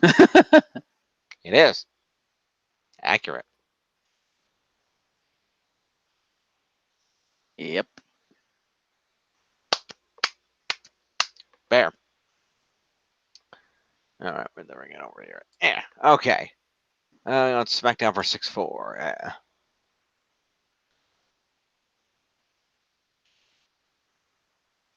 SmackDown was live from Laredo, Texas. We open up with Kofi Kingston and Xavier Woods and pancakes. As you do. They get in the ring, and Kofi says that life is crazy and it's full of surprises. And then over the last 11 years, he thought he had seen it all and done it all. He gave a shout out to pancakes. There was a Kofi chant.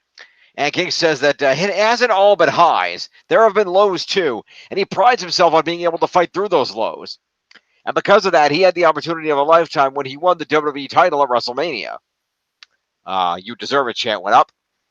And Kofi said that amazing as it was to win the title in front of the world and his family, what is most important to him is to inspire people to believe that anything is possible. Uh-huh. There was a video package showing Kofi's on a trip to his home country of Ghana, with Kofi discussing about how it had been 26 years since he had been there. Wow. He was shown meeting people all over the country, including the president of Ghana. Okay, then. And Kofi was very emotional about that. And he talked about how great it was to go back to the place that he was born, and so awesome to be back there for 26 years, and said that it was an amazing feeling to look at the children there that were just like him and inspire them. He spoke about seeing his grandmother as well as other family members, and then got interrupted by Dolph Ziggler.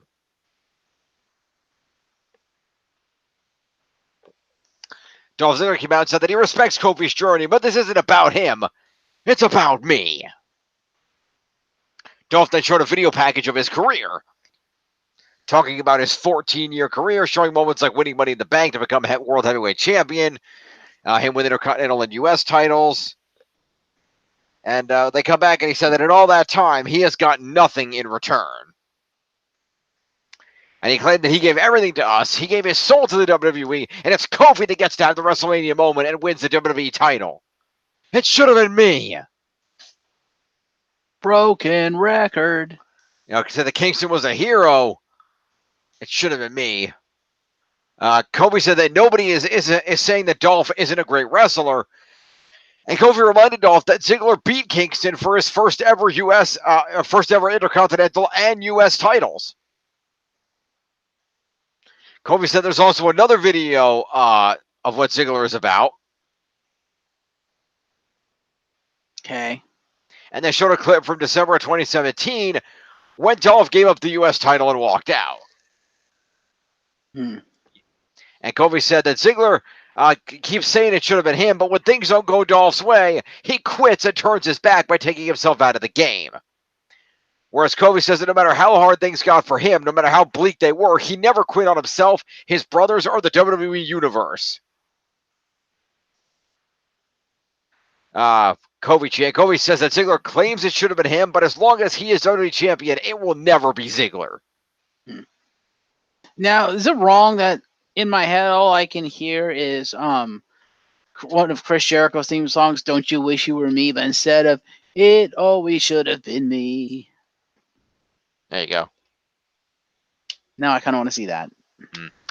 Ziggler then pointed to the screen showing another video, which was a clip of Ziggler attacking Kofi on SmackDown 2 weeks ago. And Ziggler stared back at Kofi saying that Friday, it will be me. Friday, Friday, Friday.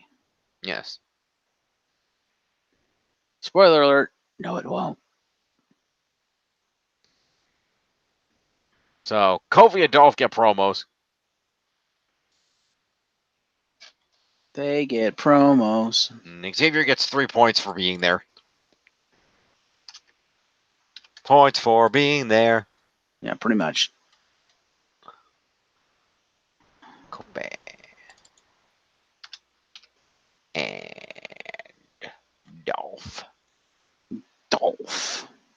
Dolph.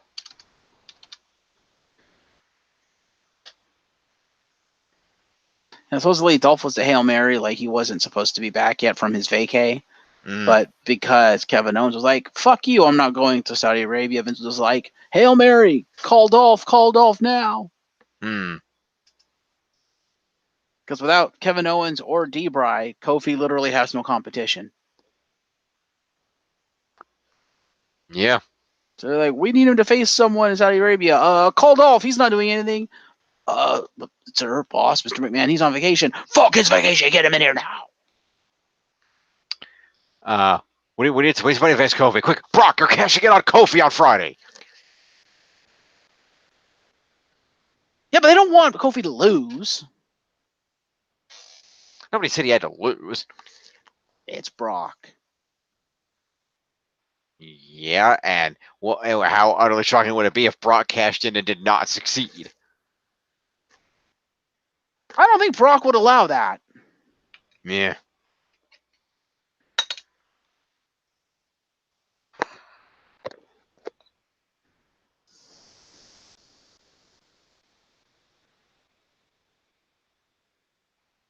Anyway, Ziggler left.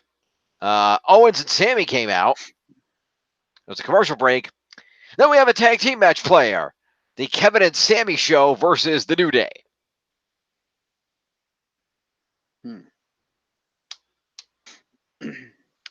Xavier Owens things up with a drop kick on Sami Zayn. Obviously, Zayn is here on the wild card rule. Kofi tags in, double axe handle to Zayn's arm. We see Dolph watching from a TV monitor backstage. Owens gets a tag, and Kofi works him over with some punches, but he came out with kicks and punches of his own. Kofi with a drop kick. Zayn tags back in, but eats a unicorn stampede in the corner. Woods hits a quarter drop kick for a 2 count after that.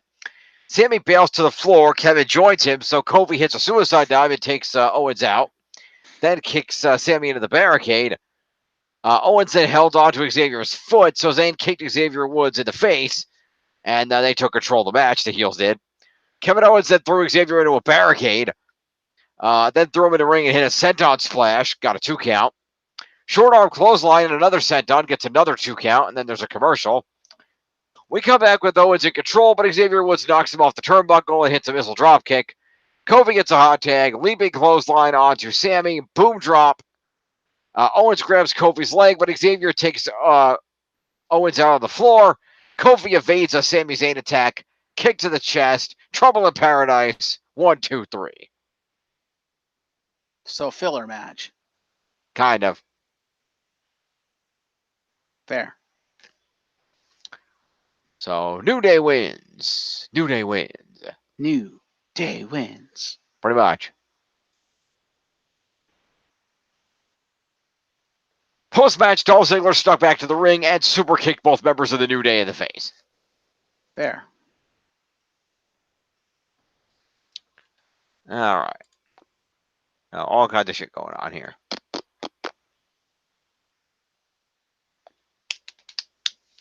So, Sammy gets 5 for being in the match and nothing else. And nothing else. Kevin Owens gets 5 for being in the match, 2 for senton splash, it's a 1 for the short arm clothesline. It's 8 points to Kevin and 5 points to Sammy.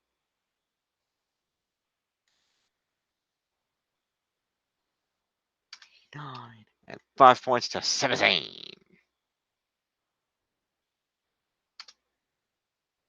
All right.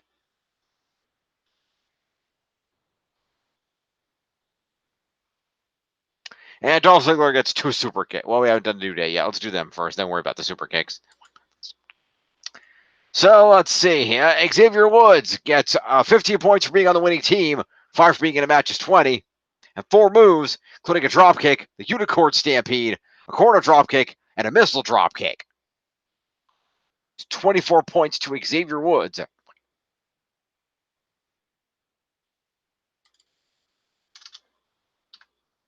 And your winner, Kofi, is going to get himself 20 for winning, 5 for being the match is 25. 3 for an evasion. And 5 moves, including a double axe handle, a drop kick, the unicorn stampede, the suicide dive, a leaping clothesline, a boom drop, and a trouble in paradise. 7 moves, and the evasion. It's 35 points to Kofi.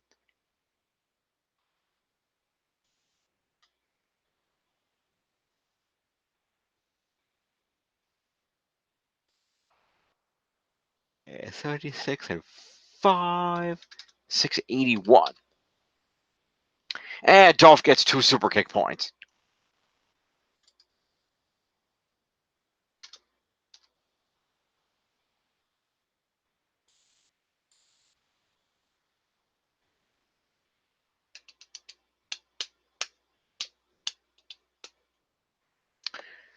So we then cut to the back where Shane McMahon was in his office and asked for footage for Raw. So they showed a clip of Reigns being beaten up by him, Drew, and the Revival on Raw. And Shane said that all this came about because Roman Reigns said that Shane doesn't stand a chance against him. Shane reminded Roman that he's better than him and he's the best in the world, and said that he's going to go to the ring and call him out later. So, promo to the best in the world.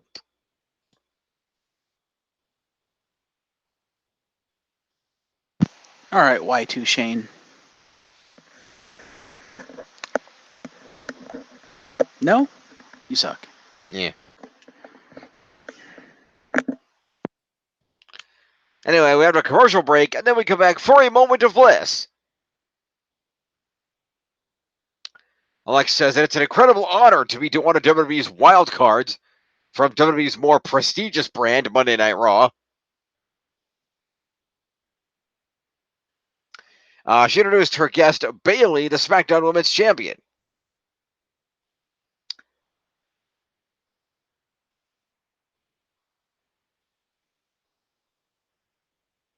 And Alexa drank some coffee, complained about it, said some blue-branded competent person made it, had another coffee brought out to her, and told the guy to put it in her other mug. Bayley then wondered whether Alexa was going to ask her a question, and said she's waiting for her coffee. She then started and said that Bayley had a good night at Money in the Bank when she became SmackDown Women's Champion, and Bayley said that it took a lot of years to get that one good night.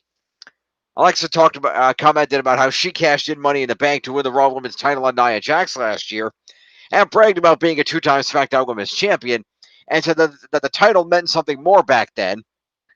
And Bayley talked about the future, saying that she's excited for the women's division.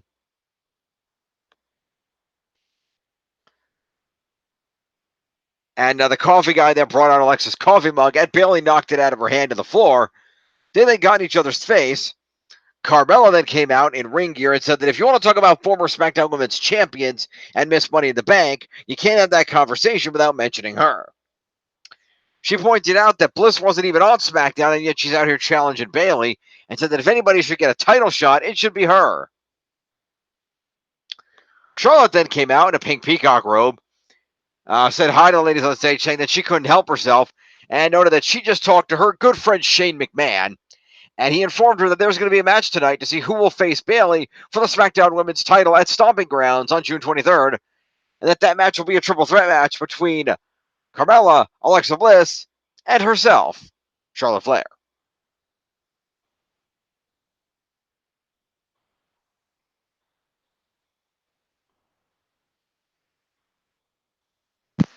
Of course. So there you go.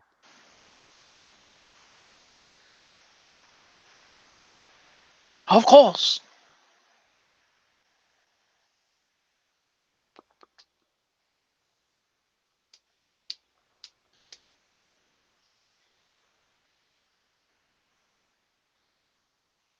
All right. So a promo to those four ladies. Mm-hmm. So we got Bayley, Charlotte, Alexa, and Carmella. All these ladies are in the first three letters of the alphabet. That is helpful. ACC. ABCC. Oh, yeah, Bayley, but she's not in the match. No, but she's in the promo. I'm doing the promo points. I assume she's also going to get, like, commentary points. I'll check in a minute and let you know.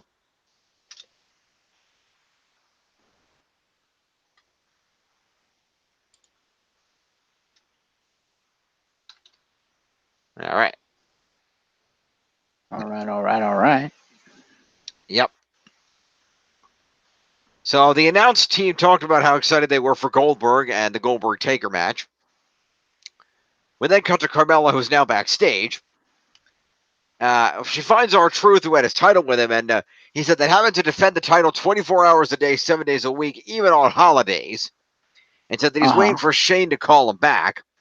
And Shane called Carmella's phone as R-Truth realized he was confused about whose phone he had. And she asked Shane to give... basically, she picked up the phone, said hell, gave the phone to Truth, who asked who it was. And he said that told Shane the title is ruining his life, and said that he was sorry for interrupting Shane McMahon Appreciation Night last week. And Truth was told via the phone that he would have a match right now, and that his opponent was on the way to the ring. Okay, then.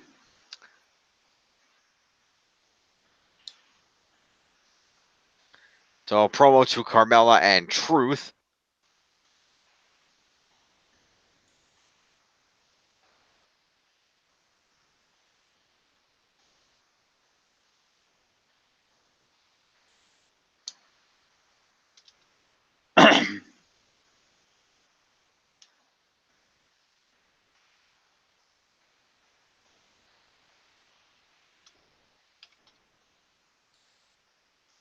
All right.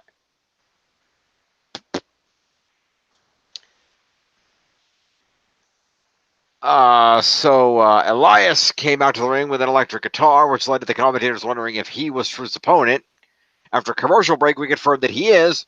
Our Truth makes his entrance, and we're informed that this is a 24/7 championship lumberjack match. Okay. But if it's 24/7 title, that means everyone, all the lumberjacks, are also his opponents, right? And it was announced that no other superstar can pin the champion during the match. Okay, so what's the point in the 24/7 title then? It's just a regular title at that point. Just for this match. That's still dumb, but okay. So, we had this match. Truth got a roll up on Elias.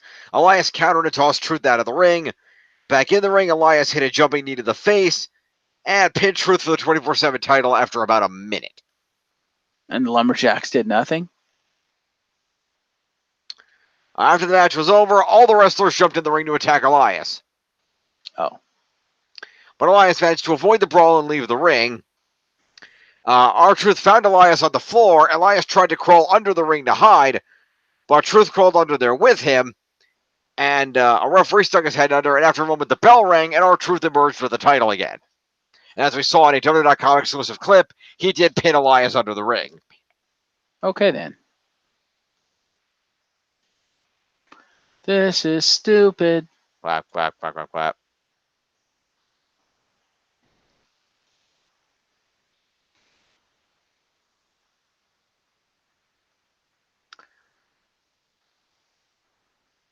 After Truth won the title, Drake Maverick tried to attack him by doing a ridiculous leap that came up short, and Truth jumped the barricade and ran away through the crowd.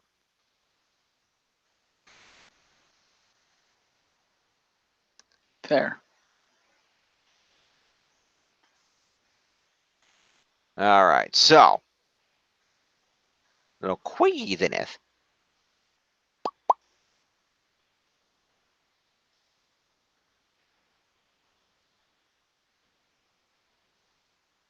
So Tiff knows here she managed to get all the wrestlers that were around the ring except one guy. He was wearing black pants with gold and silver, and she thinks he might be from 205 Live. Black pants from... Okay. He's wearing black pants with gold and silver on them.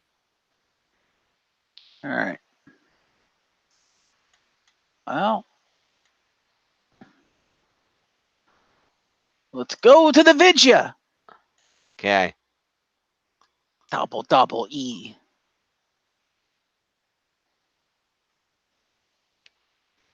Well, in the meantime. Scroll.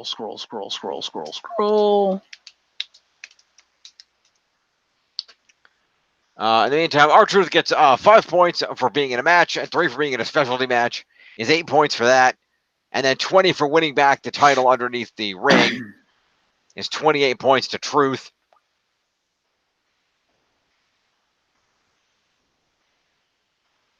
Wait, do they not even have the match? Oh, no, here it is.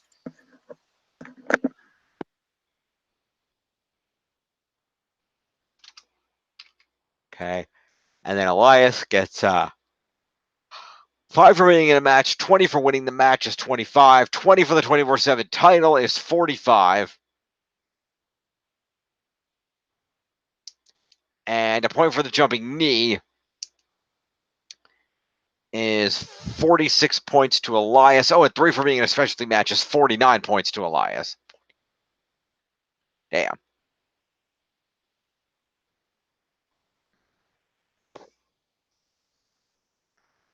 45, so 245 for him.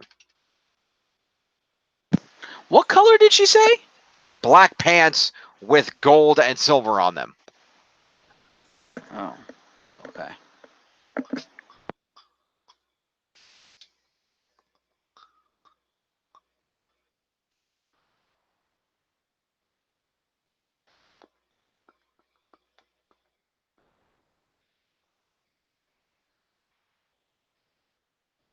Oh, Jeff, is it Umberto?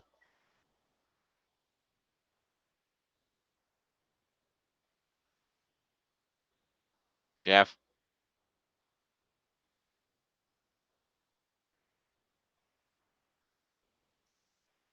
I guess he's not there.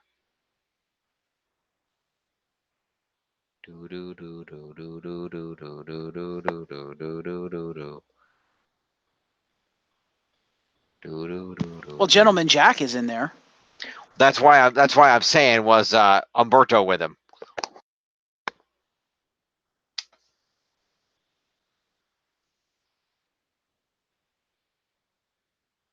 Yes, no, me. The only person I can see with black tights and a gold design is Shelton Benjamin.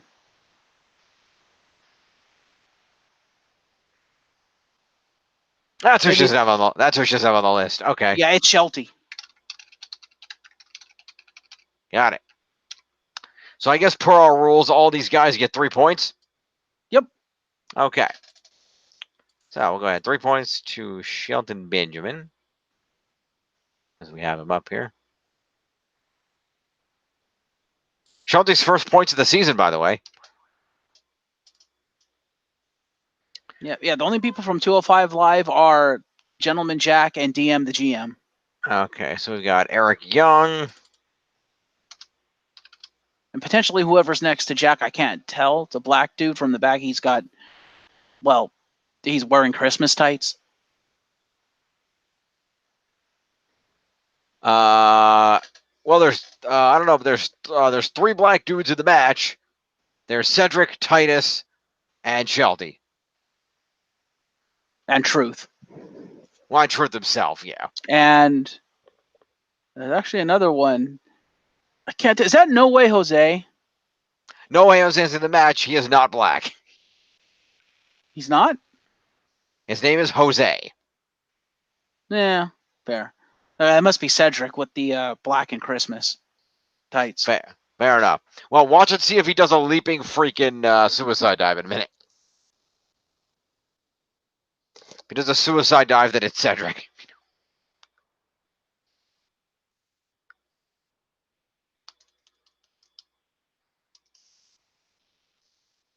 Okay, I saw him from the side. It's Cedric. Okay. So anyway, we got Eric Young. We got Jinder Mahal.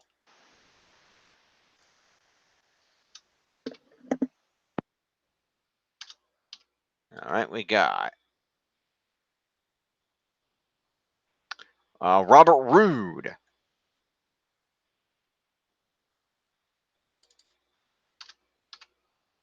We've got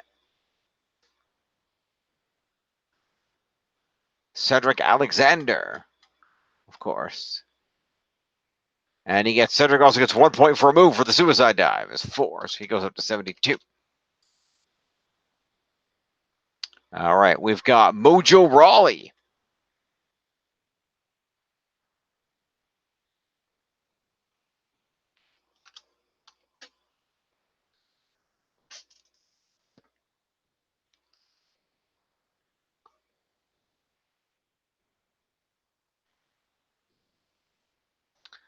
Let's see. We got Mojo Rawley. We got DM the GM.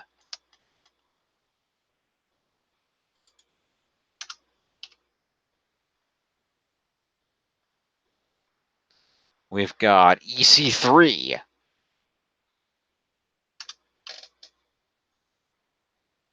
We've got No Way Jose.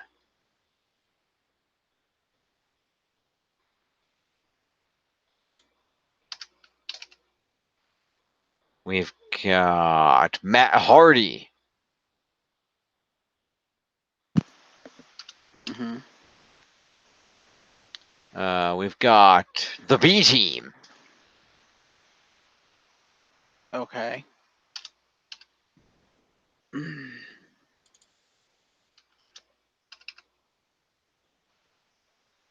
And we have Jack Gallagher. Which is an even 100. And last but not least, we have Titus Worldwide. Titus O'Neil. That will be all the dudes. Okay. Get it? Got it? Good. Yep. Aleister Black cuts a promo in a darkened room saying you want somebody to come fight him. 5 points to Aleister Black. Okay. He said last week he issued a challenge for someone to face him, but nobody stepped up. He says that his track record speaks for itself and claims that what he inflicts isn't exactly your daddy's WWE. And if anybody comes knocking on that door, he'll sit here waiting impatiently until that happens and somebody picks a fight with him. Oh, promo to Aleister. Basically, his entire gimmick is he's waiting for someone to come to him. Yeah. Okay, then.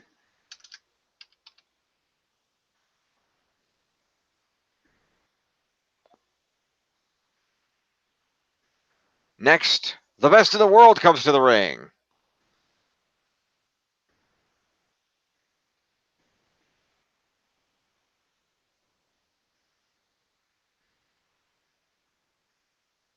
Shane McMahon comes out. He's joined by the Revival, as Tom Phillips stated that they make up one wild card exemption tonight. What? I don't know. It's Shane. He's a McMahon. He doesn't have to follow rules. Fucking Shane. Yeah. Anyway, they come out, and Shane asked Greg Hamilton to provide him with his proper introduction. Right. Corey referred to announcer Greg Hamilton as the Ham. The Ham. There was an audible CM Punk chant. Shane then put over the Revival for how amazing they were in dismantling the Usos on Raw, and he queued up a replay of such.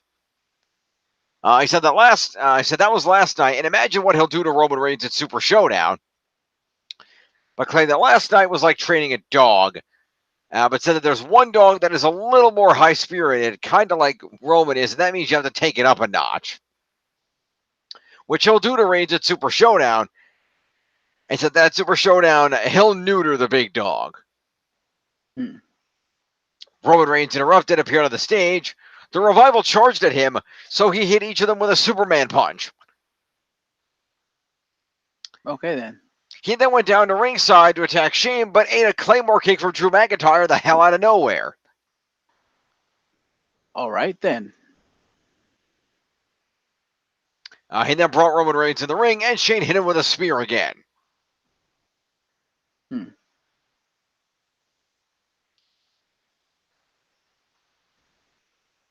So let's see, that would be the Revival get 5 points each for showing up. Okay. Wait, is it 5? I didn't say anything. 3. Revival get 3 for showing up. You gotta kick it up a notch.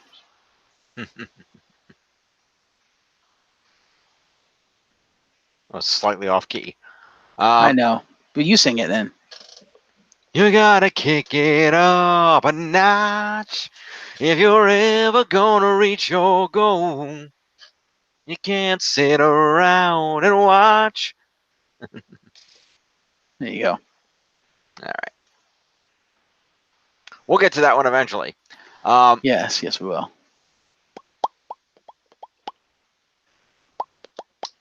So, lost my spot. Right, so they get 5 each. Roman Reigns gets 2 Superman punches.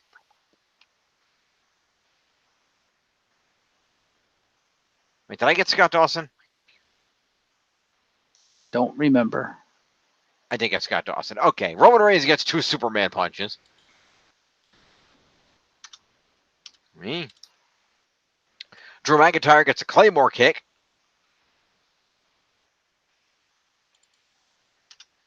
And Shane O'Mac gets a move thief spear.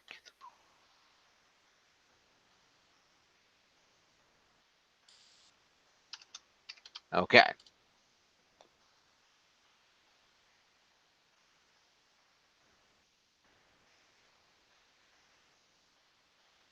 Oh, and Shane also gets 5 for a promo. Should probably do that. Probably. All right. So following all of that, I can get back out to this. There we go. All right.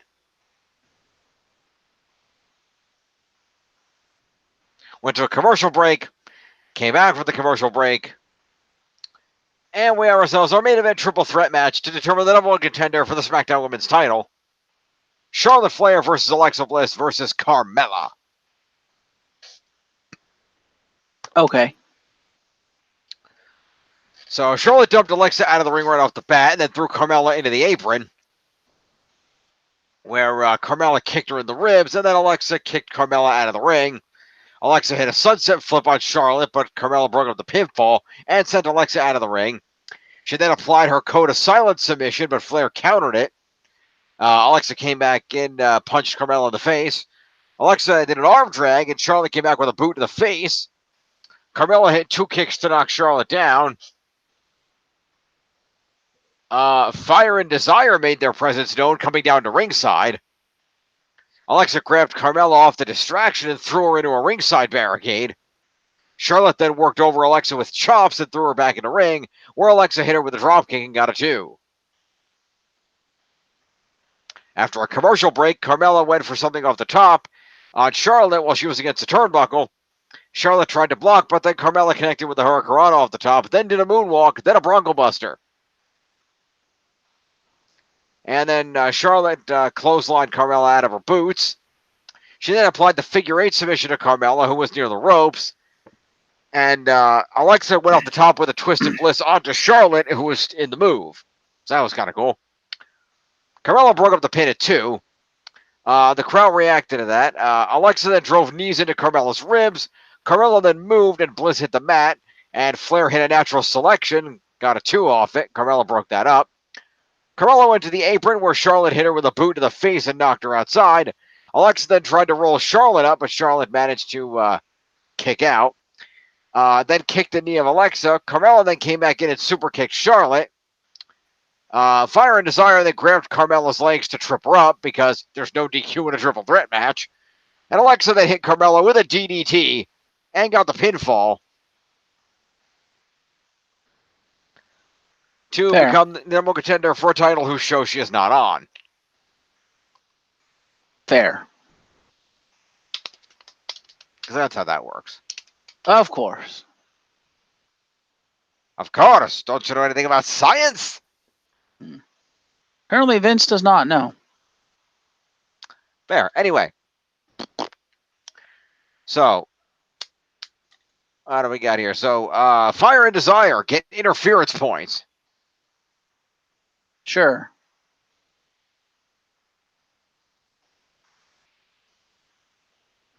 Sonya Deville.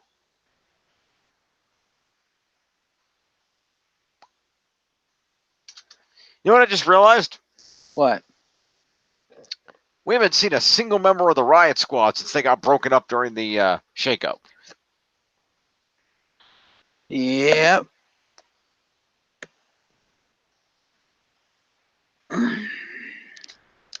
And then Mandy Rose.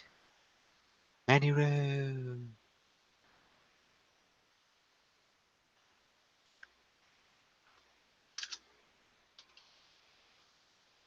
Ruby Riott grew her hair out again. Cool.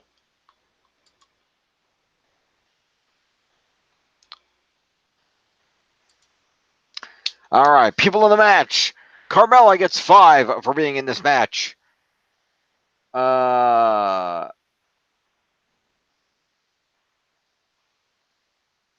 did only Alexa get main event points?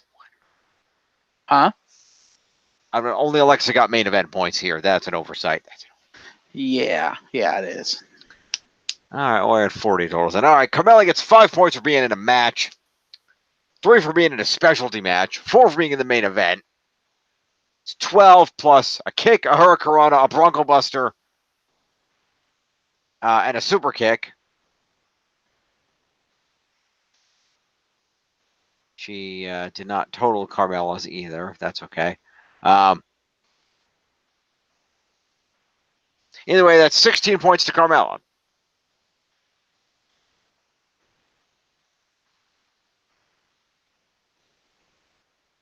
Fair. 93. That's right. 99 points. Charlotte Flair gets 5 for being in the match, 3 for being in a specialty match, 4 for being in the main event. She gets an escape of the code of silence, a boot to the face, knife edge chops, a clothesline, a figure 8, a natural selection, and another boot to the face. It's 20 points to Charlotte.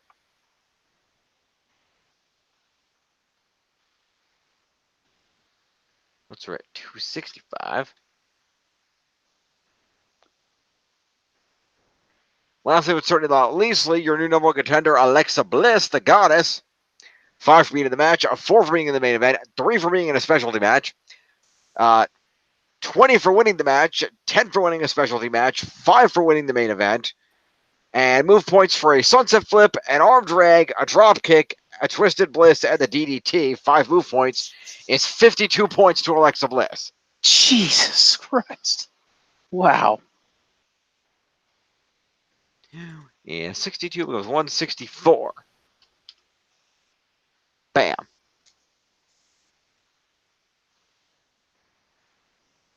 All right. Yeah. Yep.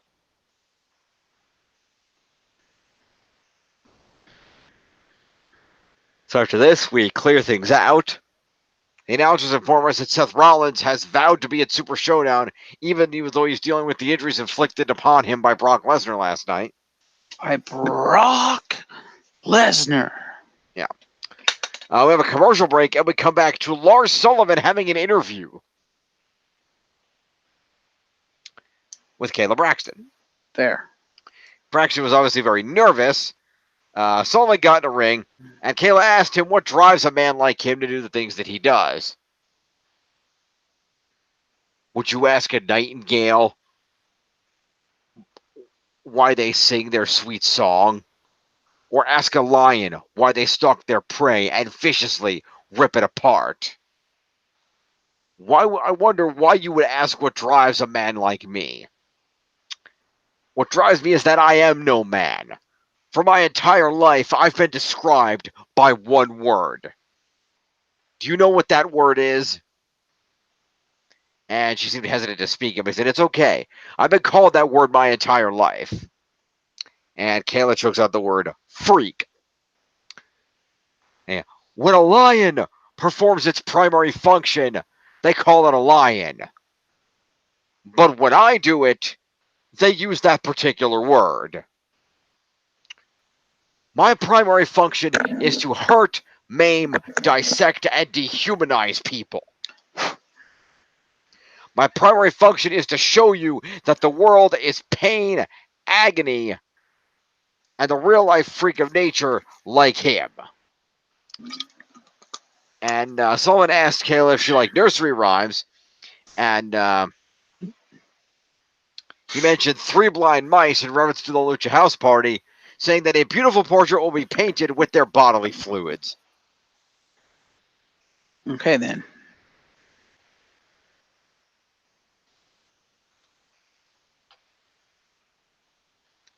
So, promo to Lars.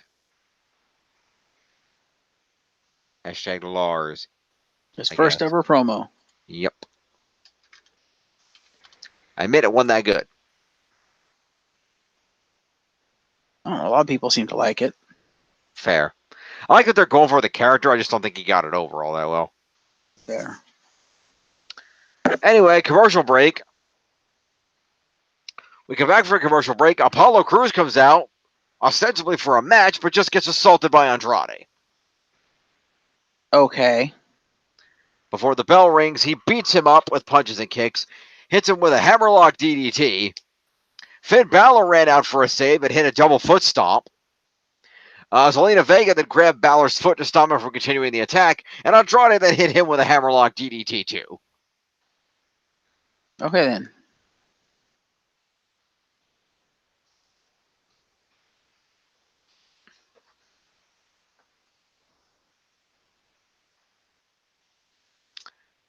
So yeah, all that happened. So Apollo Crews gets 3 points for showing up.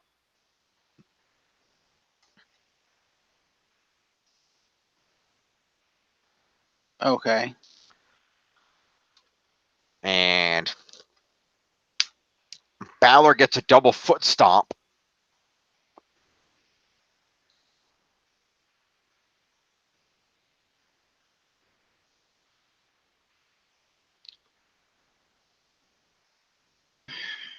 All right. Balor with a double foot stomp.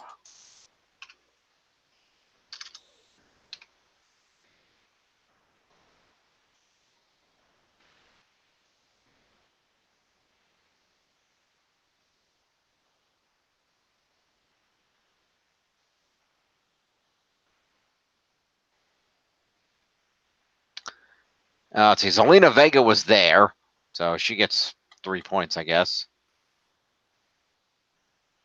Sure.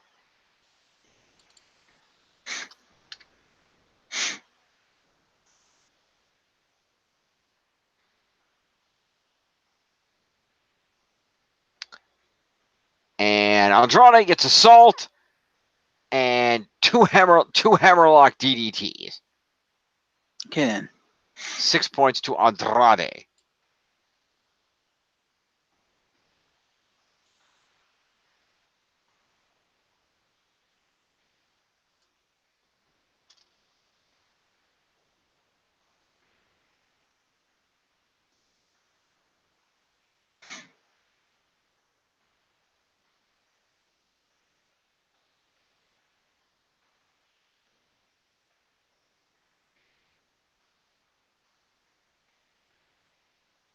All right. Okay. We then went to a commercial break, and we come back from the commercial break to Goldberg. Goldberg. Oldberg. Yeah, pretty much. So Goldberg comes out of the locker room with his security guys, comes to the arena, gets a good pop. No pyro. Of course not. They don't do that anymore.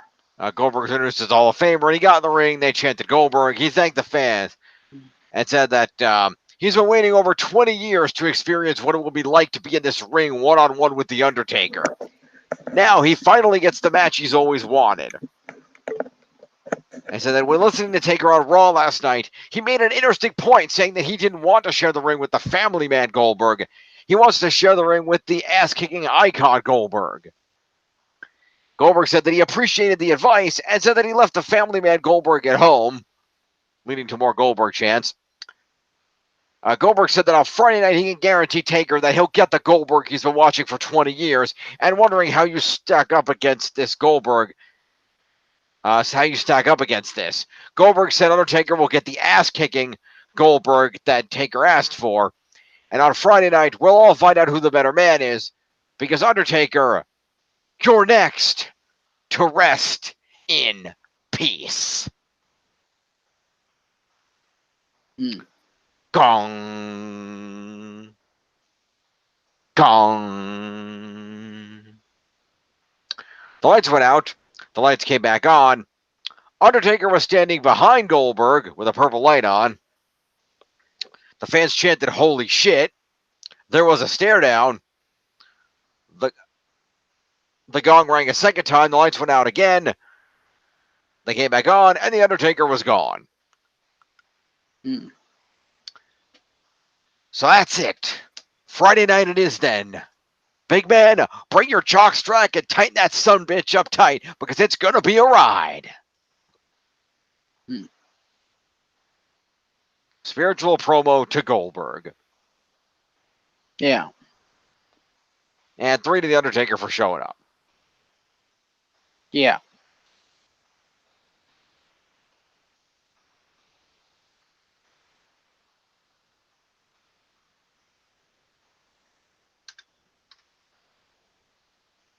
All right. All right. Cool. Let's go to the teams and see what we got here. All right. Did you want to throw Oldberg at the bottom just in case it's not a one and done? We don't have a bottom anymore, remember? Okay, add him to the roster then in case it's not a one and done. If he shows up again, I'll do it. Well, he did. He shows up for the match.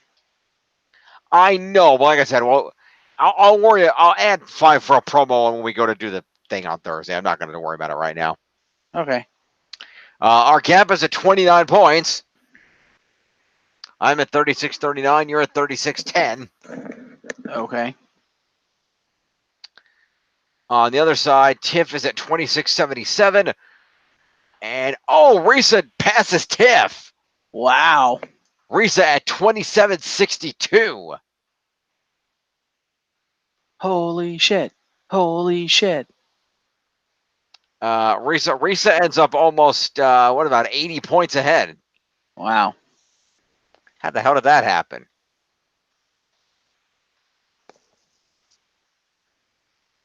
What did she have that? So she has Elias and R-Truth. So she just got 2 titles in one night. Oh, that'll do it. Yeah. Okay, right. They passed the 24/7 title around. Yeah, that lead is about to increase because she also has Drew Gulak. Yep.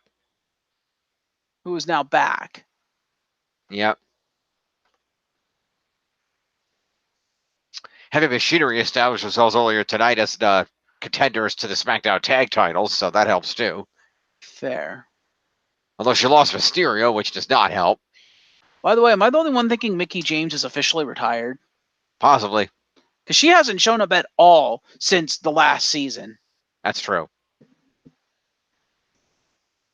We will see. All right. So I guess it's my turn, eh? How about you read me those numbers first? Oh, yeah. Sorry. I'm not looking at the thing. I was actually looking at the numbers. My bad. 36-10. Okay. 36-39.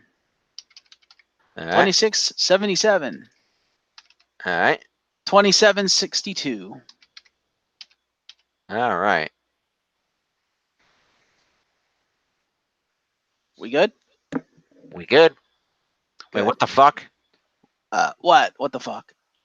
Oh, there's an extra. I put the boxes. I colored in boxes for an extra line for some reason. That confused me. We'll just delete that row. Oh, look, I was going to say keep it because we're about to do. I've got a row for I've got. Oh, that's true. We could have the Super Showdown, but I'll leave it this way for now. It's fine. Take us to 205. Okay, so after that bore fest, the WWE fans were happy to get some actual fucking wrestling. So, show opened with the GM hyping up the 2 matches tonight, and then the intro, because they do the hype up and then the intro. And after the intro, they show Daivari and Lorcan warming up for their main event match. Then we cut to the ring where Akira Tozawa comes out for his match. And then Noam Dar comes out because that's supposed to be his opponent, makes 3 paces onto the stage, and then Drew Gulak comes the blue fuck out of nowhere and beats the shit out of him. Okay, then. Drew Gulak now in black boots, black trunks, black bracers, and now sporting a Mike Kanellis man beard. So, yeah. So, he's stone cold? Well, he's wearing bracers, though, on his arms. Okay, Austin had leg bracers. Same diff. I guess. But, yeah, so yeah, Drew Gulak looking more evil than ever. He's back and I guess has a slight gimmick refresh. Especially since he has a new finishing move, too, that he debuted. So, DM, the GM, and refs and trainers come out to check on Noam Dar. DM, the GM, screams at Drew Gulak saying, "What the fuck are you doing, you sack of shit?" Mm-hmm. And Drew just says nothing and just kind of stares up at Tozawa, who stares down at him. And Tozawa yells at DM, the GM, "Let me fight Drew Gulak right now. Let him get in the ring. Give us a ref. Let us fight right now." And DM, the GM's like, "All right, fine. Hold on a minute." Runs around the ring, goes up to the ring announcer, and says something to her. And then she announces that, yes, in fact, Akira Tozawa will be facing Drew Gulak right now. And DM, the GM leaves, and the commentators are like, yeah, this whole 24/7 thing is fucking with DM, the GM. He can't do his job. Because they were all like, what the fuck was that? That was him booking a match. Yes, apparently. So, we have ourselves a match, grudge match, Akira Tozawa versus Drew Gulak. This was a pretty damn good match. We have a very aggressive Drew Gulak. There's a lot of counters and breaks on both sides, more on Drew's than Akira's side. Akira does most of the moves with 10 moves. He does a lot of moves. Akira Tozawa at one point also has a minor botch because he goes for the Dragon Kid, but doesn't quite get enough rotation to slide around Drew Gulak's back, Dragon Kid octopus hold. And despite the fact that Gulak holding his right arm out and is actually extending it back like you're supposed to, trying to help him out, Akira Tozawa, being the short Asian that he is, can't fucking reach his arm. And so Gulak has to sit there for a couple of seconds looking like an idiot with his arm held up behind his back as Tozawa kind of snakes his way around his back a little bit further to get that full rotation he was supposed to get to actually grab his arm to lock in the Dragon Kid. Oops. Yeah. That got kind of fucked up. But there's a lot of what you'd expect from Akira and Drew. A lot of hard-hitting strikes and aerial from Akira. But Drew Gulak, doing some submissions, doing some grapples. They comes the blue fuck out of nowhere with a goddamn superplex. Okay, then. And as the commentators mentioned, what the hell, Drew Gulak leaving his feet? And Nigel McGuinness goes, he really left his feet. What the heck? Because it was a superplex off the top. So I was like, wait, what? Yep. And eventually you get his new finishing move, apparently. I'm calling the Argentine TKO. You've seen that in the video game. It's the Argentine, like, backbreaker torture rack version of the TKO. Okay. Yeah, you know the Argentine hold, right, where it's on his back instead of like a fireman's carry. It's flipped around. Yep. Yeah. So he does that for the 1, 2, 3. Okay, then. So they apparently changed Drew Gulak from a submission specialist to a I don't give a shit anymore, I'm just going to slam your face into the mat. Okay. Or, well, back of your head into the mat because it's Argentine rack. Yeah.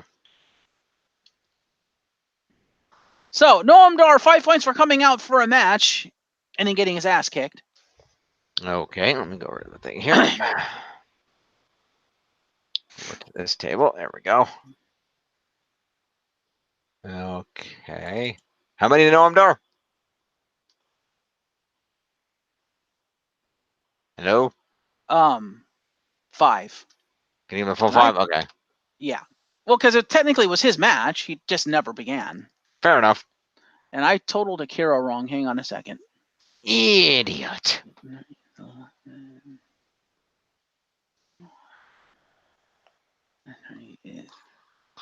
There. Okay, that's correct now.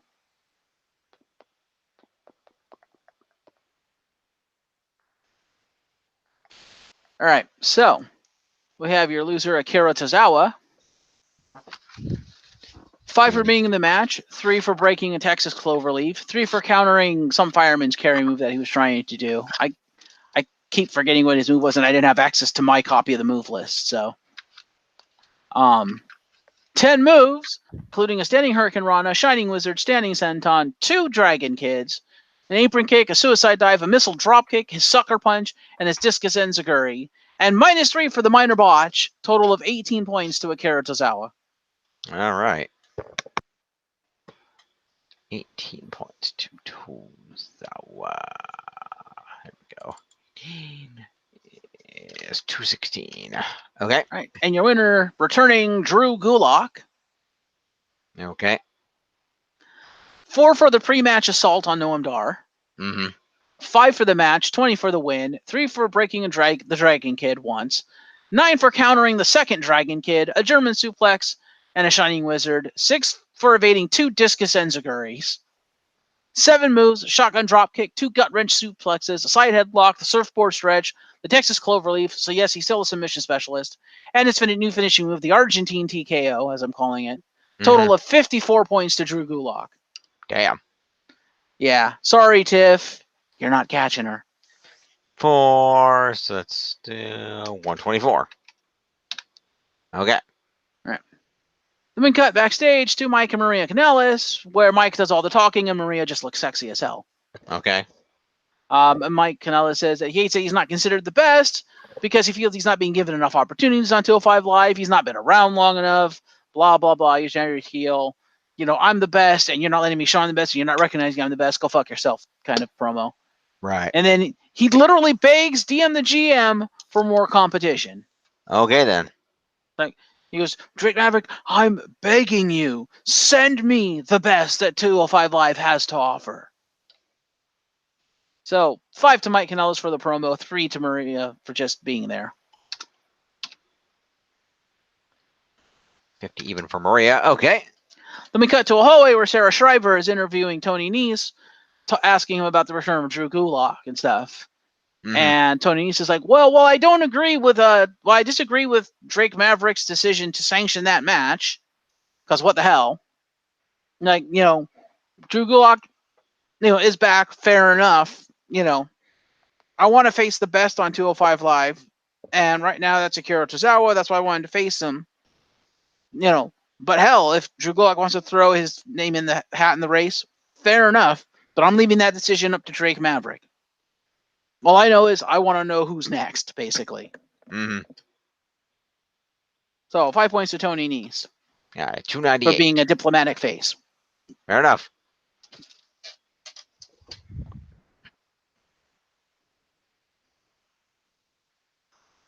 Then we cut to another room in the back for what I call the face palm of the night. Okay. Because we get the Lucha House Party. Okay. We cut a bilingual promo. They freely switch between Spanish and English. Okay. But basically, it's a double promo because they cut a promo about their match against Lars Sullivan at Super Showdown. Well, match. And they also address the Singh brothers. They're saying, can you believe that they want to fight us again? What the hell? We beat it once, we can do it again. But all right, we'll do it. What the hell? And they accept the challenge. But I can't believe they're saying this. I really can't, especially given their ages, because they're not kids. But apparently they have a new catchphrase, and it's Lucha Lit. Okay, then. If you could believe that. Were they still Romans too? What? Oh, yeah, funny. But yeah, well, the first time they said it, I was like, I couldn't have heard that right. Surely that's not what they said. And then they said it again, and I just face palmed. Yep. Like, no, Kalisto, that does not sound right coming out of your mouth. Stop it. Stop it right now. So yeah, apparently in modern day WWE, Lucha Lit is a thing. Okay, then. Yeah. So 5 points to the Lucha House Party for a promo. 5 points to the Luchas. All right. Say Dorado. Kalisto.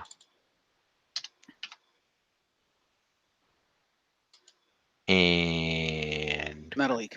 Yep, I know. Okay. I swear to God, if I see a Lucha House Party t-shirt that says Lucha Lit on it, I'm done. Okay. But we go to our main event of Oni Lorcan versus Arya Daivari. Mm-hmm. This was a pretty good match. Oni Lorcan worked over Daivari's elbow and targeted it the entire match. Arya Daivari eventually did also attack Lorcan's arm, but for the most part,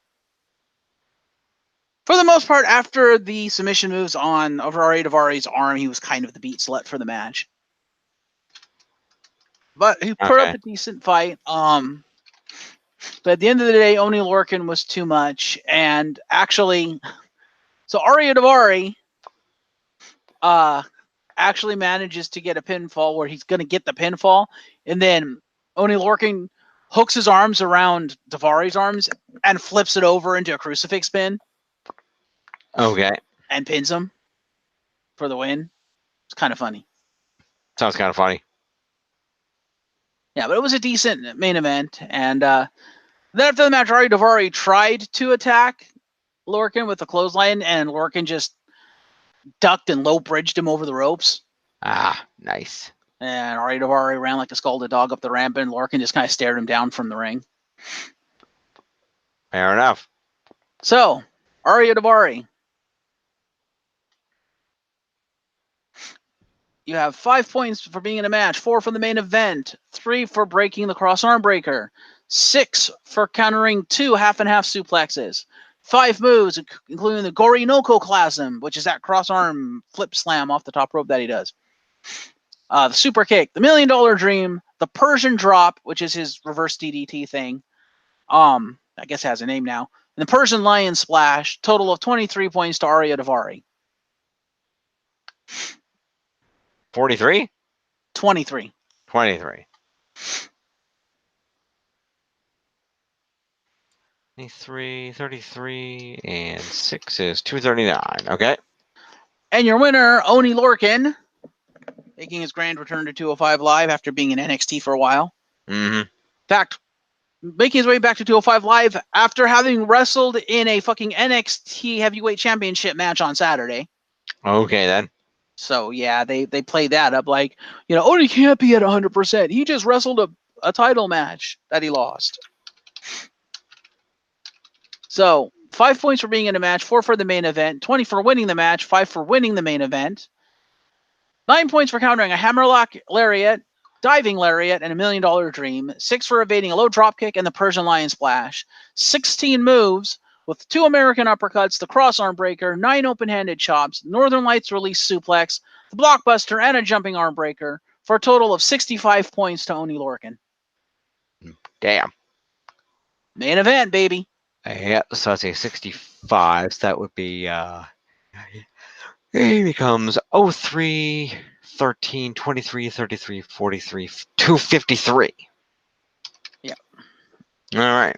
And that's your 205 Live. And I have down here an observation that I made, which I mentioned at the top of this, which was, it seems that the main through story for all of 205 Live is a question of, is Drake Maverick fit to be the general manager? Because of his obsession with the 24/7 championship. Yeah, seems like it. And people, both superstars and the commentators, are beginning to question whether that obsession is causing him to lose his focus as GM. And with this focus on the 24/7 championship, everyone in 205 Live is trying to make a claim for the number 1 contendership because he's not making a decision about it because he's not focused on that. Mm-hmm. So if Drake Maverick doesn't focus and make a decision, soon, there are going to be too many worthy contenders. Mm-hmm. Because as they pointed out, Kira Tozawa's been on a tear, so he's certainly in there. But Drew Gulak just beat him. Oni Lorcan came back and just beat Ari Davari, who had a title shot. Mm-hmm. So that's got to count for something. Umberto Carrillo's been on a tear, so certainly he's got to be in the picture. Like, everyone is making a bid for this thing and making, names for themselves in here. And Drake Maverick just is so preoccupied, he's just not making a decision of who's going to face Tony Nese next. Meanwhile, Tony Nese is sitting there like, I want to fight somebody. Who am I fighting? So, and I made the observation, this major 3 storyline of 205 Live is miles ahead of anything Vince McMahon has come up with on Raw or SmackDown Live in years. Mm-hmm.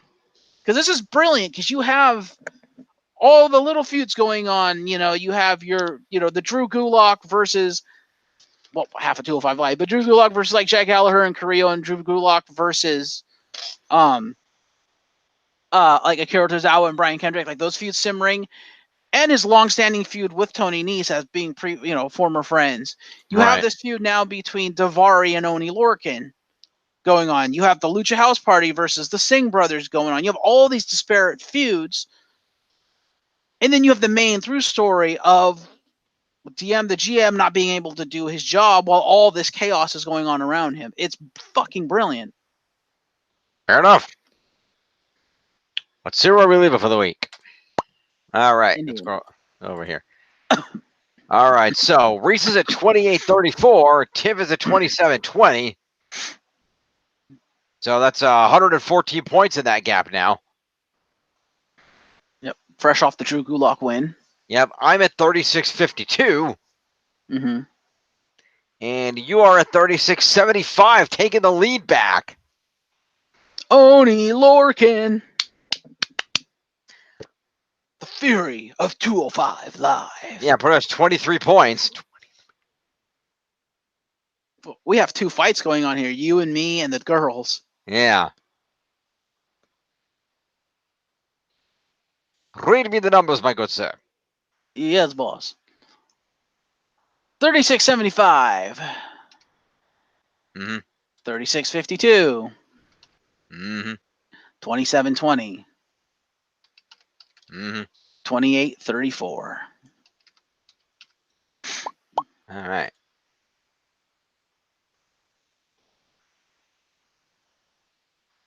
And there you have the week in WWE. Pretty much. Let's check the leaderboards. Make it so number one. I'll close this stupid menu thing out. How do I get rid of this? I want this stupid menu thing gone. Stupid menu. All right, we're going to do this. We're going to run this from Z to A. All right. Top of the leaderboards, still with a 300-point lead, is the WWE champion, Kofi Kingston, at 681 points. Becky One Belt, the Raw Women's Champion, is second at 383 points. Right behind her is her boyfriend, Seth Rollins, Universal Champion, at 378, who is just 3 points ahead of the SmackDown Women's Champion, Bayley, at 375. Big Dog Roman Reigns clocks in at 343, followed immediately by the best in the world, Shane McMahon, at 315. The one and only Ricochet is in here at number 7 at 301, followed by the abs of 205 Live and Cruiserweight Champion Tony Nese at 298. Just behind him is Baron Corbin at 293. And rounding out the top 10, coming back in here is the Queen Charlotte at 265. Yep. Oh, there you go.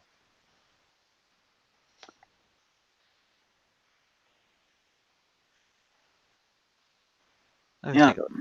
Mark, let's take a look at this.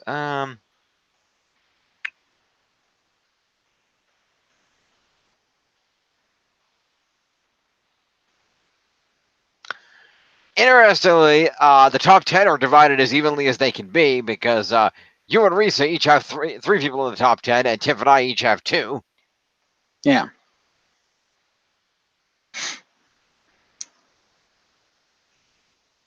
Yeah, this is going to be an interesting end for this season.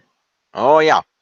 Well, we got several more things to go. We got Stomping Grounds, we got the event after that, and then we got SummerSlam. Now, what is the July pay-per-view? Let's find out. You want to? I was going to say, you want to throw your face back up there instead of showing us your internet searching for this? Okay. There you go.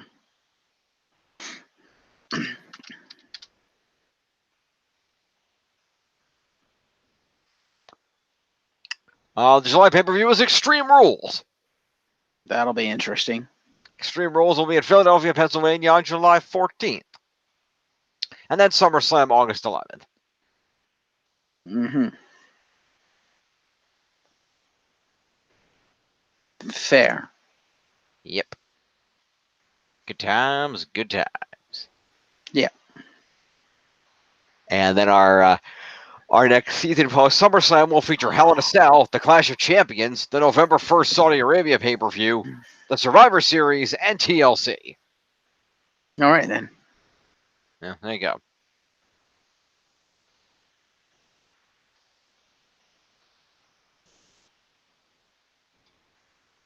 All right, so What do you There's think your for Survivor program. Series? Team Shane versus Team Big Dog? I can say it. Either that or Team Shane and Team Miz. Yeah. But anyway, this has been the program. Stay tuned. We'll be reviewing Annie tomorrow night with any luck. And of course, on Thursday, we'll be doing the Super Showdown. And we will see you for those videos.